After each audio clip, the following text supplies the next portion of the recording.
আজ সকাল 10টা নাগাদ হঠাৎ করে পায়ের নিচে মাটি কেঁপে ওঠায় অনেকে একবার হকচকিয়ে গিয়েছিলেন। বিজ্ঞানীরা বলছেন রিক্টার স্কেলে ভূমিকম্পের তীব্রতা ছিল 5.7। কিন্তু এসআইআর শুরু হওয়ার পর থেকে এ রাজ্যের রাজনীতিতে যে ভূমিকম্পটা শুরু হয়েছে রিক্টার স্কেলে মাপা গেলে তার তীব্রতাও কিন্তু নেহাত কম হতো না। যাই হোক, আজ প্রথম প্রশ্ন থাকবে। 5 দিনের মাথাতেও স্বরূপনগর সীমান্তে বাড়ছে অনুপ্রবেশকারীদের ভিড়। কেউ পুরসভার ঠিকাকর্মী, কেউ একই কাজ করতেন নিউ টাউনে। ভোট ব্যাংক বলেই কি এতদিন চুপ করেছিল রাজ্যের পুলিশ, পুরসভা, পঞ্চায়েতগুলো? দ্বিতীয় প্রশ্ন। খালি হয়ে যাচ্ছে ঝুপড়ি, হঠাৎ তালা পড়ছে ঘরে, বেপাত্তা বহু পরিবার। ফর্ম নিয়ে গিয়েও দিতে পারলেন না বিএলও। চাঞ্চল্যকর ছবি নদিয়ার সীমান্তবর্তী গ্রামে। অনুপ্রবেশকারী বলেই কি উধাও হয়ে গেল ওইসব পরিবারগুলো? তৃতীয় প্রশ্ন। কয়েকটা দল বাধা দিচ্ছে, কিন্তু অনুপ্রবেশকারীদের বের করবই। বিএসএফ এর মঞ্চ থেকে হুঙ্কার অমিত শাহের। বাংলা ছেড়ে আগে সীমান্তে নজর দিন, আক্রমণ তৃণমূলের। কিন্তু বাংলাদেশি অনুপ্রবেশের প্রধান দায় কি বিএসএফ এর নয়? এ প্রশ্ন তুলবই আমরা। চতুর্থ প্রশ্ন। কয়লাকাণ্ডে ইডি রেডে উদ্ধার রাশি রাশি টাকা আর সোনা। রেডে বিশ্বাস করি না, যতজন আছে আগে ধরে ঢুকিয়ে দিক, বললেন শুভেন্দু অধিকারী। বালির পর কয়লা পাচারকারীদের মাথা পর্যন্ত আদৌ পৌঁছবে ইডি? পঞ্চম প্রশ্ন। দুবাই এয়ার শোতে ভয়াবহ দুর্ঘটনা। কসরতের মধ্যেই গোঁত্তা খেয়ে ভেঙে পড়ল ভারতীয় প্রযুক্তিতে তৈরি যুদ্ধবিমান তেজাস। বিস্ফোরণে মৃত্যু পাইলটের। নেপথ্যে যান্ত্রিক ত্রুটি নাকি অন্য কিছু? তবে শুরুতেই দেখাবো স্বরূপনগর সীমান্তের আজকের ছবিটা। একই রকম চাঞ্চল্যকর, বিস্ময়কর। দেখুন। কাগজ ফাগজ নেই, আমাকে থাকতে দেবে না, তাহলে দাদা তাহলে আমাদের দেশে আমাদের পেটাই দেন। চোরা পথে ভারতে ঢোকা অসংখ্য বাংলাদেশি নাগরিকের মতোই এই একরত্তিও এখন বাংলাদেশে ফেরার অপেক্ষায়। উত্তর 24 পরগনার স্বরূপনগরের হাকিমপুর বর্ডার আউটপোস্টে ভিড় লেগেই রয়েছে। এসআইআর আবহে ধরা পড়ার ভয়ে সকলেই যে কোনো উপায়ে দেশে ফিরতে চাইছেন, তাই ভিড় যেন কমছে না। উত্তর 24 পরগনা জেলার স্বরূপনগরের হাকিমপুর চেকপোস্ট প্রত্যেক দিন গত কয়েকদিন ধরে যে ছবিটা ধরা পড়েছে তার ব্যতিক্রম আজও হলো না। একেবারে ভোর রাত থেকে কাতারে কাতারে মানুষজন, শয়ে শয়ে মানুষ যারা বাংলাদেশি তারা আসছেন এবং তাদের এখানে অপেক্ষা তারা করছেন এবং এখান থেকে তারা ফিরে যাবেন তাদের নিজের দেশে। বাংলাদেশের খুলনার বাসিন্দা বাবু শেখ 6 থেকে 7 বছর আগে ভারতে ঢোকেন। স্ত্রীকে নিয়ে কাগজ আর ভাঙা কাজ কুড়োতেন, থাকতেন নিউ টাউনের ঘুনি বস্তিতে। পেটের দায় চলে আসছি, আর না কি করবো, পেট তো মানে না, আমাদের দেশে তো এত কামাই নেই। মনে করেন এই দেশের সরকার আমাদের মানবে না, তাহলে তো আমাদের দেশে যেতেই হবে, আমাদের বাড়ি পেটান। বিএসএফ সূত্রে খবর, কাগজপত্র ঠিকঠাক থাকলে প্রতিদিন প্রায় 150 জন অনুপ্রবেশকারীকে বাংলাদেশে ফেরত পাঠানো হচ্ছে। কিন্তু সীমান্তের চেকপোস্টে ভিড় করেছেন অসংখ্য মানুষ। ফলে দীর্ঘ থেকে দীর্ঘতর হচ্ছে প্রতীক্ষা। তার উপর নতুন করে সীমান্তে আসছেন অনেকেই। বাংলাদেশের যশোরের বাসিন্দা রাজু শেখ 10 বছর আগে ঢুকেছিলেন ভারতে। স্ত্রী সন্তানদের নিয়ে থাকতেন উত্তর 24 পরগনার দুর্গানগরে। এসআইআর চালু হতেই ভারত ছেড়ে বাংলাদেশে ফিরতে চাইছেন। ইবাদুল গাজীর বাড়ি বাংলাদেশের সাতক্ষীরায়। 3 জনের জন্য 4,500 টাকা দিয়ে ঢুকেছিলেন ভারতে। 2 বছর ধরে ঢালাই মিস্ত্রির কাজ করতেন নিউ টাউনে। আসছি তো কাল সন্ধ্যায়, রাত্রে ছিলাম। এখন কি করে আমি জানি সেটা। বাংলাদেশে বাংলাদেশ গিয়ে আগে যা কাজ করতাম কৃষিকাজ করব। চারিদিকে সারি সারি মাথা, ডাই করা ব্যাগপত্র, বাক্স প্যান্টরা। বর্ডার খুলেছে, কেউ ফিরছেন, কেউ অপেক্ষা করছেন কখন ফেরানোর প্রক্রিয়া সম্পূর্ণ হবে তার। এরা যে বাংলাদেশি নাগরিক সেই সমস্ত পরিচয়পত্র বিজিবিকে পাঠানো হচ্ছে। বিজিবির তরফ থেকে সেই পরিচয়পত্র যাচাই হয়ে আসার পরে তারপরে কিন্তু সীমান্ত পারাপারের অনুমতি দেওয়া হচ্ছে। এইভাবেই গত 3-4 দিন ধরে চলে আসছে, আজও তার ব্যতিক্রম হয়নি। অনিশ্চিত অন্ধকার জীবন, কিন্তু এখন বুঝতে পারছেন ভুল করেছিলেন। তাই যত তাড়াতাড়ি সম্ভব পশ্চিমবঙ্গ ছেড়ে বাংলাদেশে ফিরে যেতে মরিয়া এই অনুপ্রবেশকারীরা। সন্দীপ সরকারের রিপোর্ট, এবিপি আনন্দ। কতটা পথ পেরোলে তবে পথিক বলা যায়, আর কত প্রমাণ হাতে নাতে পেলে তবে মানবে তুমি শেষে যে বাংলাদেশিরা শুধু এ রাজ্যে অনুপ্রবেশ করেছে তাই নয়, আমার আপনার করের টাকাতে রেশন নিয়েছে, লক্ষ্মীর ভাণ্ডারের মতো এ রাজ্যের মানুষের জন্য তৈরি সেই ভাতা, সেই প্রকল্পের সুবিধে নিয়েছে। এমনকি ভোটার তালিকায় নাম তুলে এ রাজ্যে ভোট দিয়ে জনপ্রতিনিধিদের নির্বাচিত করেছে। আজ দেখছি তারা পুরসভাতেও ঠিকা কর্মী হিসেবে কাজ করেছেন। আমার আপনার করের টাকাতে তাদের বেতন দেয়া হয়েছে। তবে সবথেকে বড় কথা, এর কোনোটাই অন্য কারোর অসমর্থিত প্রমাণ সাপেক্ষ অভিযোগ নয়। এই মানুষগুলো যারা প্রতিদিন নানা সীমান্তে, এবং আজকেও দেখলেন আপনারা স্বরূপনগর সীমান্তের চেকপোস্টে একেবারে হত্যে দিয়ে বাংলাদেশে ফেরার অপেক্ষাতে বসে আছেন, তারা নিজেরাই অন ক্যামেরা বলছেন। সেদিক থেকে অবশ্য তাদের এই সারল্যকে কুর্নিশ জানাতে হয়। তবে আবার বলছি, দ্য ফ্যাক্ট রিমেন্স, এসআইআর চোখে আঙুল দিয়ে দেখিয়ে দিচ্ছে বিএসএফ আর রাজ্য প্রশাসনের কল্যাণে দিনের পর দিন কিভাবে সীমান্ত পেরিয়ে আসা অনুপ্রবেশকারীরা এ রাজ্যের জন অরণ্যে মিশে গেছেন। আর এসআইআর হচ্ছে বলে এই উল্টো স্রোতের ছবিটা, এই অনুপ্রবেশের স্বরূপটা প্রতিদিন ধরা পড়ছে ওই স্বরূপনগরে। আমার প্রথম বক্তা আজকে জয়ন্ত নারায়ণ চট্টোপাধ্যায়। মানবে জয়ন্ত? প্রথমে আমি বলবো যে যারা আমাদের অনুষ্ঠান দেখছেন ও শুনছেন তারা জেনে রাখুন যে এসআইআর একটা নিয়মিত প্রসেস, এসআইআর একটা আইনানুগ ব্যবস্থা, এবং সারা পৃথিবীতে জনবিন্যাস, জনগণনা এবং অনুপ্রবেশকারী আছে কি না এই বিচার কিন্তু সারা পৃথিবীতে হয়ে থাকে, এবং আমাদের দেশেও হয়েছে আগেও এবং এখনও হচ্ছে। রাজনৈতিক দলগুলির মত যেন ইংল্যান্ডের ওয়েদারের মতো প্রায়ই বদলে যায়। একবার তারা বলেন একজন বৈধ ভোটার যেন বাদ না যায়, এটা তো আমরাও বলি, কোনো বৈধ ভোটার যেন বাদ না যায়। আবার কয়েক বছর আগে কোনো রাজনৈতিক দলকে বলতে শুনেছিলাম যে অনুপ্রবেশকারী সমস্যাটা পশ্চিমবঙ্গ তাতে ভুগছে এবং অনুপ্রবেশকারী সমস্যা দূর করতে হবে। আজকে তারাই যেন কেমন করে বলতে শুরু করেছে যে অনুপ্রবেশকারী কোনো সমস্যা নয় এবং এসআইআর আমরা বন্ধ করবই। এটা খুব অদ্ভুত ব্যাপার। বেশিরভাগ রাজনৈতিক দল সম্ভবত তাদের স্ট্যান্ডটা বুঝতে পারছে না যে এখন তারা কোন দিকে যাবে, কারণ ভোট একটা বড় বালাই। আজকে স্বরূপনগরে যাদের দেখানো হচ্ছে তার একটা পার্ট। প্রশ্ন হলো, রাজ্য ও কেন্দ্র উভয়ই তো দায়ী, এরা ঢুকেছে তো আমাদের রাজ্যে। প্রশ্ন আর একটা আসছে যে আমরা জানি দীর্ঘ একটা অংশ কাঁটাতারের বেড়া নেই, কখনো দোষ হয় কখনো বিএসএফের, আবার কখনো আমরাই এখানে বলি রাজ্য সরকারও কিন্তু কম দায়ী নয়। আমি নিজে এখানে এসে বলেছি যে চিকিৎসা করবার জন্য, পড়াশুনো করবার জন্য এখানে অন্য দেশ থেকে ঢুকছে এবং তারা জনস্রোতে মিলিয়ে যাচ্ছে। রাজ্য সরকারের উচিত ছিল এই মানুষগুলিকে আলাদা করে আইডেন্টিফাই করা যে কারা ভিসা নিয়ে ভিসার মেয়াদ উত্তীর্ণ হওয়ার পরেও এখানে থেকে গেল। রাজ্য সরকার সেটা গত 2 সপ্তাহ ধরে তো তারা নিজেরা নিজের মুখেই বলছেন। প্রশ্ন হলো ওরা ঢুকছে কি করে, দ্বিতীয় প্রশ্ন হচ্ছে ওরা ঢুকলে থাকছে কি করে। এর উত্তর হলো রাজ্য সরকার এবং কেন্দ্র সরকার উভয়ই দায়ী, উভয়ই ভোট ব্যাংক হিসেবে তাদের ব্যবহার করেছে। কারণ মনে করা হচ্ছে যে এই মানুষগুলি মানুষ নয়, এদের জন্য মানবতা নেই, এদের জন্য মানবাধিকার নেই, আছে শুধু ভোট। যারা লক্ষ্মীর ভাণ্ডার নিয়েছে, যারা ভোট দিয়েছে, খুব কম পয়সায় সহজে আধার কার্ড ভোটার কার্ড তৈরি করতে পেরেছে, তাতেই বোঝা যাচ্ছে আমাদের দেশে নিরাপত্তা ব্যবস্থাটা কতটা ঠুনকো। একথা ঠিক যেরকম আমরা আগে দেখিনি। এসআইআর না হলে আমরা জানতেই পারতাম না সত্যি সত্যি এত অনুপ্রবেশকারী আমাদের রাজ্যে প্রবেশ করছে। সীমান্ত আরেকটা কথা কোনো রাজনৈতিক দল বলেছেন যে সীমান্তে নজর দিন, দেশের সমস্যা আপনি দেখুন, সীমান্তে নজর দিন। আমি তাদের বলবো যে পশ্চিমবঙ্গ এবং বাংলাদেশের সীমান্তটা কি দেশের সীমান্ত নয়? পশ্চিমবঙ্গ এবং বাংলাদেশের সীমান্ত আসলে ভারতের সীমান্ত। কাজেই এই ভারতের সীমান্তে নজরটা দিতেই হবে। অনুপ্রবেশকারী এক্ষুনি চিহ্নিত করে তাড়ানোর এই যে পন্থা শুরু হয়েছে, এতে প্রকারান্তরে আমরা দেশবাসী বাঁচবো। আমি আপনাদের একটা উদাহরণ দিই। ধরা যাক এটা একটা পেন, আপনারা যারা সামনে বসে দেখছেন তারা দেখছেন পেনের একটা মাথা এবং পেনের একটা ছুচলো অংশ, এবং মনে করবেন যে পেনের খোঁচাটা বড় ভয়ঙ্কর, এসআইআর এর খোঁচাও যেন ভয়ঙ্কর। যিনি এপাশে রয়েছেন তিনি দেখছেন একটা লম্বা বডি, অর্থাৎ এই বডি দিয়ে মারলে তো আঘাত লাগবে। আবার পেছনে যিনি আছেন মানে আমি দেখছি একটা গোল টিপের মতো বিন্দু। দৃষ্টিভঙ্গির তফাৎ, এবং এই দৃষ্টিভঙ্গির তফাৎ তৈরি করে দেওয়া হচ্ছে সাধারণ মানুষের সামনে। মোদ্দা কথা হলো এটা একটা পেন। ধরা যাক এটাই হলো এসআইআর, যেটা এই মুহূর্তে প্রয়োজন দেশের সুরক্ষার জন্য। যারা অনুপ্রবেশকারী হিসেবে এসেছেন তারা দেশের সুরক্ষা লঙ্ঘন করছেন না, তার জবাব কে দিতে পারে? শুধু পশ্চিমবঙ্গ নয়, পশ্চিমবঙ্গের মধ্য দিয়ে তারা পৌঁছে যাচ্ছেন অন্য রাজ্যে। কে জানে সাদরাটির মতো কত মানুষ এদের মধ্যেই মিশে রয়েছেন, আজকে পালাচ্ছেন। আর একটা কথা বলবো, নজর দিতে হবে ওরা যেন ফিরে না আসে।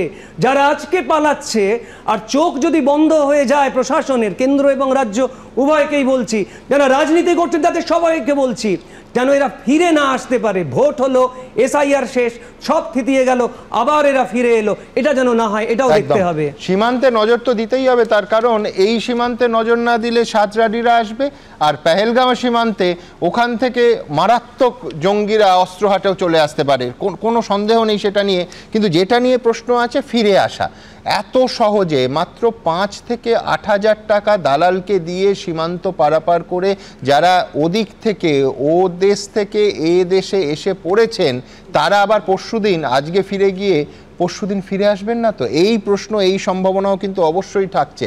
জয়ন্ত প্রশ্ন তুললো যে কি করে তারা ঢুকছে। আমি বলছি যে একেবারে পরিষ্কার অন ক্যামেরা, ইনফ্যাক্ট এই তাদের প্রত্যেকটা বয়ান, প্রত্যেকটা স্বীকারোক্তি আমরা প্রিজার্ভও করছি। ভবিষ্যতে কোনো দিন কোনো প্রসঙ্গে যদি প্রয়োজন হয় পুরোটা দেখাবো। তারা বলছেন তারা 5 থেকে 8 হাজার, ভাবুন মাত্র 5 হাজার থেকে 8 হাজার টাকা দিয়ে বেশিরভাগ আসছেন নদীপথে। আমি বলছি এরা কত সংখ্যায় আমরা কেউ জানি না, কিন্তু স্বরূপনগর এই স্বরূপটাকে একেবারে পরিষ্কার সামনে এনে দিল। কিন্তু পাশাপাশি এসে একেবারে সরাসরি ঠিকা শ্রমিক, ঠিকা কর্মী হিসেবে কখনো এই বিধাননগর, কখনো নিউ টাউন, কখনো অন্যান্য জেলার কাজে ঢুকে পড়ছেন। কাদের সাহায্যে? সব থেকে বড় প্রশ্ন এটাই। তার কারণ আবার বলছি, তাদের বিরুদ্ধে এই অভিযোগ কোনো রাজনৈতিক দল, তাদের প্রতিবেশীরা অথবা কোনো স্থানীয় মানুষ করছেন না। এই স্বীকারোক্তিগুলো আসছে একেবারে তাদের কণ্ঠ থেকে অন ক্যামেরা, প্রকাশ্যে। দেখুন, কেউ ঢুকেছিলেন রাতের অন্ধকারে, কেউ দিনের আলোয়। টাকা দিয়ে দালাল ধরে ঢুকে পড়েছিলেন ভারতে। এই যেমন খুলনা থেকে স্বামীর সঙ্গে এপারে এসেছিলেন সারিয়া আক্তার। মাথাপিছু 8 হাজার নিয়েছিল দালাল, থাকতেন দমদমে। স্বামীর ছিল ফাস্টফুডের দোকান, পরিচারিকার কাজ করতেন মহিলা। কত বছর হলো এসছেন? এই তো করোনার পরে এসেছি। মানে করোনার পরে, মানে 2020? হ্যাঁ, 2020-র লাস্টের দিকে। আচ্ছা, তা এখানে কেমন মানে উপার্জন হতো ঠিকঠাক? খেয়ে পরে বাঁচার মতো। বাংলাদেশ থেকে এসে ছড়িয়ে পড়েছিলেন রাজারহাট, নিউ টাউন, 2 24 পরগনা সহ রাজ্যের বিভিন্ন প্রান্তে। এরই মধ্যে বিস্ফোরক দাবি করলেন এই বাংলাদেশি নাগরিক। বাংলাদেশের খুলনার কয়রা গ্রামের বাসিন্দা আব্দুল বারী 9 বছর আগে দালাল ধরে এসেছিলেন ভারতে, থাকতেন নিউ টাউনে। আব্দুল বাড়ি খুলনা জেলাতে, বাংলাদেশে। আব্দুল এসেছিলেন বাংলাদেশ থেকে এই বালতি বর্ডার হয়ে, উত্তর 24 পরগনার স্বরূপনগরের বালতি বর্ডার হয়ে দালালকে মাথাপিছু 3,500 টাকা দিয়ে তারা ঢুকেছিলেন ভারতে। কত বছর আগে এসছে? 8-9 বছর। 8-9 বছর। পরিবারে কজন আছে? আমার পরিবারে 3 জন আছে। সে কি করে? সে কি করতো? সে এখন ওই ফ্ল্যাটের কাজ করে। হ্যাঁ, ময়লার কাজ করে। ময়লা মানে ময়লা কি? ফ্ল্যাটের ময়লা নেয়, আমিও ওই করতাম। ময়লা তোলার কাজ কি কোনো কর্পোরেশনের হয়ে করতেন? না, হ্যাঁ কর্পোরেশনে কিছুদিন করেছিলাম, 18 নম্বর কর্পোরেশন। কোথায় সেটা? সেটা আপনার জ্যাংলার ভিতরে। কি কাজ ছিল? ওই ময়লার কাজ। বাড়ি থেকে ময়লা নিতাম বাসি দিয়ে। কোথায় থাকতেন? কোথায়? এই গুনিতে থাকি। গুনিতে? হ্যাঁ, ইকো পার্কের পাশে। চলে যাচ্ছেন কেন? এই সব আতঙ্কে ভয়ে চলে যাচ্ছি সব। এই না ভয়ে। হ্যাঁ, আর এখানে কাগজপত্র নেই বলে চলে যাচ্ছে একটা। খুলনা থেকে আসা হাসান গাজীর দাবি, তিনি কাজ করতেন new town Kolkata development authority বা এনকেডিএতে ঠিকা কর্মী হিসেবে। হাসান গাজী আজ থেকে 16 বছর আগে মোটামুটিভাবে তার যা হিসেব, আয়লার পরপর তার ঝড়ে বাড়ি ভেঙে গিয়েছিল। বাড়ি ভেঙে যাওয়ার পর তারপরে বাংলাদেশ থেকে ভারতে আসে। এনকেডি এর মাধ্যমে দেখা যাচ্ছে ওখানকার স্থানীয় লোকেরা কাজটা পেতো, কন্ট্যাক্ট পেতো, তারা আবার ঠিকাদারদেরকে দিত, ঠিকাদার আমাদেরকে দিয়ে করাতো। এনকেডি এর কাজও করেছে। হ্যাঁ, বাংলাদেশের নাগরিক হয়েও এদের কেউ ভোগ করেছেন বাংলার সরকারি প্রকল্পের সুবিধা, কেউ দিয়েছেন ভোটও। লক্ষ্মীর ভান্ডার কতদিন পেয়েছেন? 3-4 বছর। 3-4 বছর ভোট হ্যাঁ দিয়েছে। ও 2-3 বার ভোট দিয়েছে এখানে। রেশন কার্ডে আছে, রেশনের মাল পেতেন, তাই তো? রেশনের মাল পাত। এসআইআর আবহে সব ছেড়ে অনুপ্রবেশকারীদের এখন দেশে ফেরার হিড়িক। সন্দীপ সরকার ও জয়ন্ত পালের রিপোর্ট, এবিপি আনন্দ। দেখুন, কালও বলেছি, ঠিক যেমন বিএসএফকে এই প্রত্যেকটা অনুপ্রবেশের দায় নিতে হবে, ঠিক তেমনই এই অনুপ্রবেশকারীদের প্রত্যেকের বেআইনিভাবে তৈরি হওয়া পরিচয়পত্রের দায়ও শাসক দল এবং রাজ্য প্রশাসনকেই নিতে হবে। কালও বলেছি আমি মুখ্যমন্ত্রীর সঙ্গে একমত যে উনি বিএলওদের ওপর অস্বাভাবিক চাপ নিয়ে সরব হয়েছেন, চিঠি লিখেছেন, কিন্তু আজ নদিয়ার বিএলওর অন্য রকমের চাপটাও নিশ্চয়ই মুখ্যমন্ত্রীর নজর এড়াবে না। কৃষ্ণগঞ্জের এক বিএলও ভোটার তালিকা নিয়ে গিয়ে দেখছেন ফর্ম নেবে কারা, বেশ কিছু ভোটার রাতারাতি হাওয়া হয়ে গেছে। ঠিক যেমন ওই স্বরূপনগরে জমা হওয়া বাংলাদেশিরা নিজেরাই বলছেন যে তারা ভোটার তালিকায় নাম তুলেছেন, তেমনি এই নদিয়ার কৃষ্ণগঞ্জের লোকেদের নামগুলো হয়তো গত কয়েক বছরের ভোটার তালিকায় ঢুকে পড়েছে, কিন্তু সংশয় এসআইআর প্রক্রিয়া শুরু হতেই তারা গ্রাম ছেড়ে বাংলাদেশে হয়তো ফেরত চলে গেছেন। আর এই সম্ভাবনার কথা বৈষ্ণবরা লক্ষ্য করবেন পরের প্রতিবেদনেই কে বলছেন, তৃণমূলের স্থানীয় বিএলএ। এখন দেখুন, শাসক দল হিসেবে তৃণমূলেরও তো উচিত এই দুধ আর জল যাতে আলাদা করা যায় সেই চেষ্টাতে সামিল হওয়া, তা না করে গোটা এসআইআর প্রক্রিয়াটাকেই কেন স্থগিত করে দিতে চাইছে তৃণমূল? বৈশ্বনাথ চট্টোপাধ্যায়। না, আমি এসআইআর কে কেন্দ্র করে এখনো পর্যন্ত 28 জন মানুষের মৃত্যু হয়েছে, প্রাণহানি হয়েছে। আপনারা জানেন, তাছাড়াও কোন্নগরের বিএলও তপতি বিশ্বাস, তিনি এই কাজ করতে করতে সেরিব্রাল অ্যাটাক হয়েছে। রায়গঞ্জের শিক্ষক কৃষ্ণপদ সরকার, তিনি কাজ করতে করতে অসুস্থ হয়ে হাসপাতালে ভর্তি হয়েছেন। এছাড়াও অসংখ্য বিএলও এবং অসংখ্য মানুষের প্রাণ গেছে। এই এসআইআর একটা আতঙ্ক বিজেপি পার্টি তৈরি করেছে। আমরা একটা কথা খুব পরিষ্কারভাবে বলছি, বৈশাখ 2018 সালের পঞ্চায়েত ভোটে কতজন মানুষের প্রাণ গেছিল? তাহলে কি পঞ্চায়েত ভোটগুলো তুলে দেওয়া উচিত ছিল? না, পঞ্চায়েতের নির্বাচন নিয়ে যদি আলোচনাটা না, নির্বাচন নয়, এই নির্বাচনকে কেন্দ্র করে কতজন মানুষের রক্ত ঝরেছিল, প্রাণহানি হয়েছিল। তাহলে প্রথম যবে থেকে পঞ্চায়েত আরম্ভ হয়েছে রেকর্ড আছে, ডোমকলে একদিনে 18 জনের মৃত্যু হয়েছিল। আমাদের সময় আমি আপনাকে প্রমাণ করে দেবো। আমি শুধু এই কথাগুলো বলছিলাম এসআইআরকে কেন্দ্র করে, আপনি একটু যদি আমায় বলতে দেন। হ্যাঁ, ওই যে আপনি বলছিলেন না অনুপ্রবেশকারী, আমি স্বরূপনগর নিয়েও কথা উঠেছে। আমি বলছি না, ওনারাই বলছেন। বিজেপি পার্টির পঞ্চায়েত সদস্য বাংলাদেশের ভোটার লিস্টে নাম আছে, আলাদা প্রতিবেদন দেখাবো, ভোটার লিস্টে নাম আছে। আমি কতগুলোর নাম বলছি। বনগাঁ দক্ষিণের এমএলএ স্বপন মজুমদার, তার বিরুদ্ধে বাংলাদেশের নাগরিক হওয়ার অভিযোগ আছে। হরিণঘাটার অসীম সরকার, তার বিরুদ্ধে অভিযোগ আছে। আপনি কোচবিহারের নিশীথ প্রামাণিক, তার বিরুদ্ধে, তিনি আবার ডেপুটি মিনিস্টার ছিলেন অমিত শাহ দপ্তরে, তার বিরুদ্ধেও অনুপ্রবেশকারী হিসাবে সেখানে অভিযোগ আছে। সুতরাং আপনি আজকে যে মানুষগুলোকে দেখাচ্ছেন ভোটার লিস্টে নাম আছে, অনুপ্রবেশ হয়েছে, বর্ডারের দায়িত্বে কে ছিলেন? অমিত শাহ এত যে হুঙ্কার দিচ্ছেন, গত 11 বছর ধরে উনি সরকারে আছেন, ওনার পার্টি সরকারে আছে, উনি মন্ত্রী আছেন, ওনার দলের মন্ত্রীরা আছে, তারা বর্ডারকে রক্ষা করতে পারলো না। সেই দায়িত্ব অমিত শাহ নিজে নেবেন না, নিজের দায়িত্ব স্বীকার করবেন না, দায়িত্ব নেবেন না। একদম আমি একমত, নিতেই হবে। কিন্তু আমি পাশাপাশি আমাদের এই রাজ্যে ধরুন একজন বাংলাদেশ থেকে এসে বিজেপির জনপ্রতিনিধি হয়ে গেছেন, পুলিশ প্রশাসন কিচ্ছু করেনি, কেন করেনি? এটা তো নিশ্চয়ই আমি আপনার সঙ্গে একমত হয়ে এই প্রশ্ন তুলছি, কেন করেনি? আপনি অনেক কথা এখন বলতে তো এত সময় পাবো না। জগন্নাথ সরকার বলেছেন আমরা বাংলায় ক্ষমতা এলে আমরা সীমান্ত তুলে দেবো, সেটাও আপনাদের টিভিতে চ্যানেলেই দেখেছি। সুতরাং বিজেপি পার্টি যে অনুপ্রবেশকে ওদের গভর্নমেন্ট থাকা অবস্থায় আটকাতে পারেনি, এটা ওরা দায়িত্বটা স্বীকার করা উচিত। সেই দায়িত্ব স্বীকার না করে এই রাজ্যে তো আপনাদেরই গভর্নমেন্ট দিচ্ছেন। আমরা যেটা খুব পরিষ্কারভাবে বলছি যে বাংলাদেশকে সীমান্ত ঘিরে পশ্চিমবঙ্গ যেরকম আছে, মেঘালয় আছে, অসম আছে, ত্রিপুরা আছে, মিজোরাম আছে, মায়ানমারের সীমানা ঘিরে আছে 4টে রাজ্য আপনারা জানেন, মিজোরাম, মণিপুর, নাগাল্যান্ড, অরুণাচল প্রদেশ। তো যারা এই ধরনের অভিযোগ করছেন তাদের এটাও বলতে হবে যে ভারতবর্ষের বৈধ নাগরিক হওয়া সত্ত্বেও আজকের ডেটেও সোনালী বিবি অন্তঃসত্ত্বা অবস্থায় বাংলাদেশের জেলে আছে বিজেপি গভর্নমেন্টের জন্য। এর দায়িত্ব অমিত শাহ অস্বীকার করতে পারবেন? বিজেপি পার্টি অস্বীকার, একজন প্রেগনেন্ট মহিলা আজকে বাংলাদেশে সাফার করছেন, কাস্টাডি সাফার করছেন, এর দায়িত্ব আজকে বিজেপি গভর্নমেন্ট নেবে না? আজকে কেন্দ্রীয় সরকার নেবে না? সোনালী বিবি, সুইটি বিবিদের কথা বলতে পারবো না আমরা?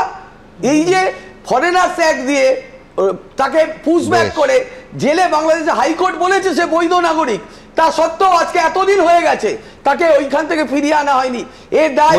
আপনি একেবারে এক্ষেত্রে সঠিক প্রশ্ন তুলেছেন, আমরা আলোচনার পরবর্তীকালে এই নিয়েও আলোচনা করব। কিন্তু একটা জিনিস বলুন, স্বপন মজুমদার নিয়ে ঠিক যা অভিযোগ সে অভিযোগের উত্তর বিজেপির প্রতিনিধি নিশ্চয়ই দেবেন। কিন্তু 2021 সালে যাকে হারিয়ে স্বপন মজুমদার জিতলেন, তৃণমূল প্রার্থী আলোরানী সরকার, তার বিরুদ্ধেও তো একই অভিযোগ বনগাঁ দক্ষিণে। মানে আমি বলছি যে এটা পুলিশ প্রশাসনের কাজ, অভিযোগের উত্তর আপনি দেবেন না, কিন্তু পুলিশ প্রশাসন কি করছে যে একজন জনপ্রতিনিধি বিজেপির হতে পারেন, তৃণমূলের হতে পারেন, সীমান্ত পেরিয়ে বেআইনিভাবে এসে তাই জনপ্রতিনিধি হয়ে যাচ্ছেন। আজকে যারা স্বরূপনগরে বসে আছেন তারা বলছেন তারা ভোট দিয়েছেন, আর যারা সেই ভোটে জিতে নির্বাচিত হয়েছে তাদের নিয়েও বিভ্রান্তি। কি করে মানে আমি বলছি এটা কি চলছে না? একটা জিনিস বিজেপি এক্সপোজড হয়ে গেছে যে রাজনৈতিক উদ্দেশ্য প্রণোদিতভাবে ওখানে অনেক কিছু করেছে। সেদিনও একটা উত্তরবঙ্গে একজন ওরাং বলে একজন মহিলা, তিনি মর্মান্তিক তার মৃত্যু হলো এই বিএলওর কাজ করতে গিয়ে। তো আমি আপনাদের কাছে এটাই বলবো যে যা যা অভিযোগ আছে, নিশ্চয়ই অভিযোগ উঠছে যখন আইন আছে, তার ব্যবস্থা আছে, প্রশাসন আছে, তার ব্যবস্থা নেবে।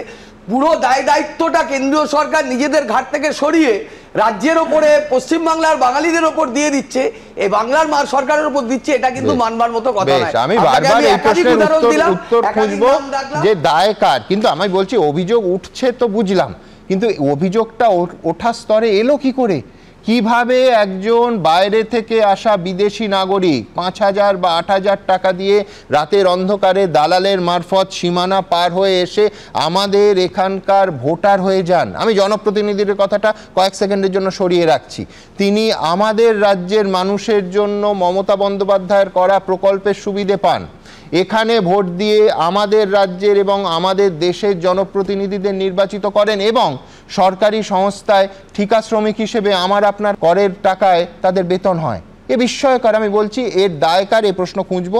এখান থেকে পরের প্রতিবেদন, যে রেফারেন্সটা আমি বারবার বৈষ্ণবদাকে দিচ্ছিলাম, সেটা হচ্ছে বিএলও গেছেন ফর্ম নিয়ে, কিন্তু বিলি করতে পারছেন না, তার কারণ ভোটারদের একটা অংশ উধাও, এবং তারা বাংলাদেশে চলে গেছে কিনা এই সংশয় কে প্রকাশ করছেন? তৃণমূল কংগ্রেসের বিএলএ। দেখুন, মেন উদ্দেশ্য হলো আমার বউকে একটু চিকিৎসা করানোর জন্য। তারপর থেকে গেছেন? হ্যাঁ, এই চিকিৎসা ওই কাজ করেছি আর চিকিৎসা করেছি। এসআইআর আবহে এরকম বহু অনুপ্রবেশকারী এখন উত্তর 24 পরগনার স্বরূপনগর সীমান্ত দিয়ে বাংলাদেশে ফিরতে মরিয়া, কিন্তু এরা নিয়ম মেনে ফেরার চেষ্টা করলেও এর বাইরেও কি আরো অসংখ্য অনুপ্রবেশকারী এসআইআর এর চাপে চোরাপথে বাংলাদেশমুখী হয়েছেন? প্রশ্নটা উঠছে কারণ এই ছবিগুলো কখনো উত্তর 24 পরগনার বিশরপাড়ার, কখনো মধ্যমগ্রামের বিশ্বাসপাড়া, কখনো নদিয়ার ভারত বাংলাদেশ সীমান্তবর্তী কৃষ্ণগঞ্জের হুদো দিগম্বরপুরের গ্রাম। ফাঁকা হয়ে যাচ্ছে এলাকা, খালি হয়ে যাচ্ছে ঝুপড়ি, হঠাৎ তালা পড়ছে ঘরে। ভারত বাংলাদেশ সীমান্ত লাগোয়া এই গ্রামে প্রায় শতাধিক পরিবারের বাস। বহু মানুষের রয়েছে ভোটার কার্ড, অথচ এনুমারেশন ফর্ম দিতে এসে অনেককেই বাড়িতে পাওয়া যাচ্ছে না। অভিযোগ, এসআইআর শুরু হতেই গ্রাম ছাড়া হয়েছে প্রায় 12 থেকে 13টি পরিবার। সীমান্ত পেরিয়ে অনেকেই চলে গেছেন বাংলাদেশে।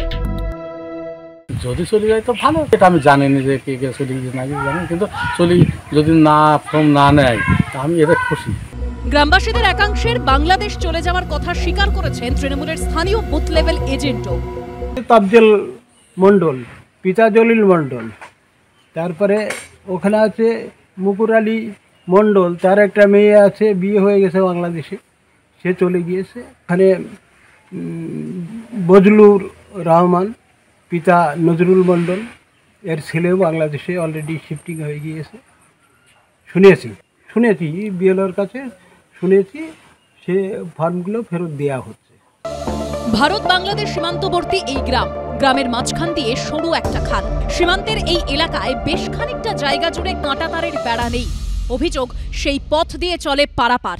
যারা ওপার বাংলাতেও ভোটার লিস্টে নাম আছে, এপার বাংলাতেও ভোটার লিস্টে নাম তুলে দিয়েছে তৃণমূলের পয়সা এবং তৃণমূল নেতাদেরকে পয়সার বিনিময়ে ভোটার কার্ড, আধার কার্ড তৈরি করে, তো তারা তো এই এসআইআর আতঙ্কে বাড়ি ছাড়া হবে। একটা মানুষ 24 সালে ভোট দিয়েছে, অথচ প্রচারটা এমনভাবে করা হচ্ছে যে এবারে তারা ভোট দিতে পারবে না, তারা ভারতবর্ষের নাগরিক নয়। এই জায়গাটাকে আটকানো খুব দরকার। ভোটার তালিকায় ভূত ধরতে অভিযানে নেমেছে নির্বাচন কমিশন। এসআইআর এর পর্ব শুরু হতেই শয়ে শয়ে অনুপ্রবেশকারীর বাংলাদেশে ফেরার ছবিও ধরা পড়েছে। এই পরিস্থিতিতে নদিয়ার কৃষ্ণগঞ্জে এই ছবি। ফের উঠছে প্রশ্ন, তাহলে কি এসআইআর এর ভয়ই? প্রদ্যোৎ সরকার ও সুজিত মণ্ডলের রিপোর্ট, এবিপি আনন্দ, নদিয়া। দেখুন, আজ অমিত শাহকে নতুন করে স্পষ্ট করতে হচ্ছে যে প্রত্যেক ঘুষবেঠিও কো চুন চুনকার বাহার নিকালেঙ্গে। আমি বলছি, আবার গুজরাটের ভুজ থেকে নতুন করে দেশের স্বরাষ্ট্রমন্ত্রীকে আজ পণ করতে হলো। এর তো একটাই মানে হয়, এর মানে গত 11 বছর ধরে বিএসএফ নিজেদের বেসিক কাজটাই করেনি, আর করেনি বলেই স্বরূপনগরের ওই মহিলা অনায়াসে বলতে পারছেন যে মাত্র 5,000 টাকা দালালকে দিয়ে তিনি এপারে ঢুকে একেবারে স্থূল বাংলায় বললে করে খেতে পেরেছেন এতদিন। অর্থাৎ কেয়া বিএসএফ যদি সৎভাবে নিজেদের কাজটা করত, তাহলে আজকে অমিত শাহকে নতুন করে কিচ্ছু স্পষ্ট করতে হতো না, কোনো পণ করতে হতো না। সেই কাজটা হয়নি, মানবে? সুমন, মমতা বন্দ্যোপাধ্যায় আক্ষরিক অর্থে তার মনে সত্যি মায়া মমতা ভর্তি। আপনি অবাক হবেন না আমি কেন বলছি। দেখুন, উনি এমন একজন মুখ্যমন্ত্রী যার এবং তার দলের মায়া মমতা রয়েছে অনুপ্রবেশকারীদের জন্য, রোহিঙ্গাদের জন্য, যারা আমার দেশে থেকে, যারা বিদেশ থেকে আমার দেশের আমার ট্যাক্সের টাকায় তারা খাচ্ছে, প্রতিপালিত হচ্ছে, তাদের জন্য এই একমাত্র মুখ্যমন্ত্রী, একমাত্র রাজ্য যেখানে আমরা দেখব মায়া মমতা। আমার আগের বক্তা বৈশ্যানরদা তিনি বললেন সোনালী বিবির কথা। আমি নিজে একজন মহিলা, একজন গর্ভবতী মা, তার কষ্ট আমি বুঝতে পারি। আচ্ছা, এই গর্ভবতীর মার কষ্টটা মমতা ব্যানার্জি বুঝতে পারছেন কি?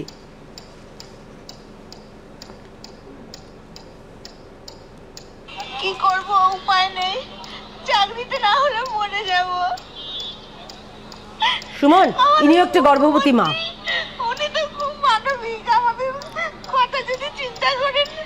মানবিক না দানবিক আমি জানি না সুমন, কিন্তু এটুকু জানি আমার রাজ্যে আরতি দাস মাইতি থেকে শুরু করে, সুবল সোরেন থেকে শুরু করে, সন্তোষ মণ্ডল, প্রবীর কর্মকাররা যখন মারা যান, এদের নাম আপনি শুনবেন না বৈশ্বনাথ বাবুর মুখে।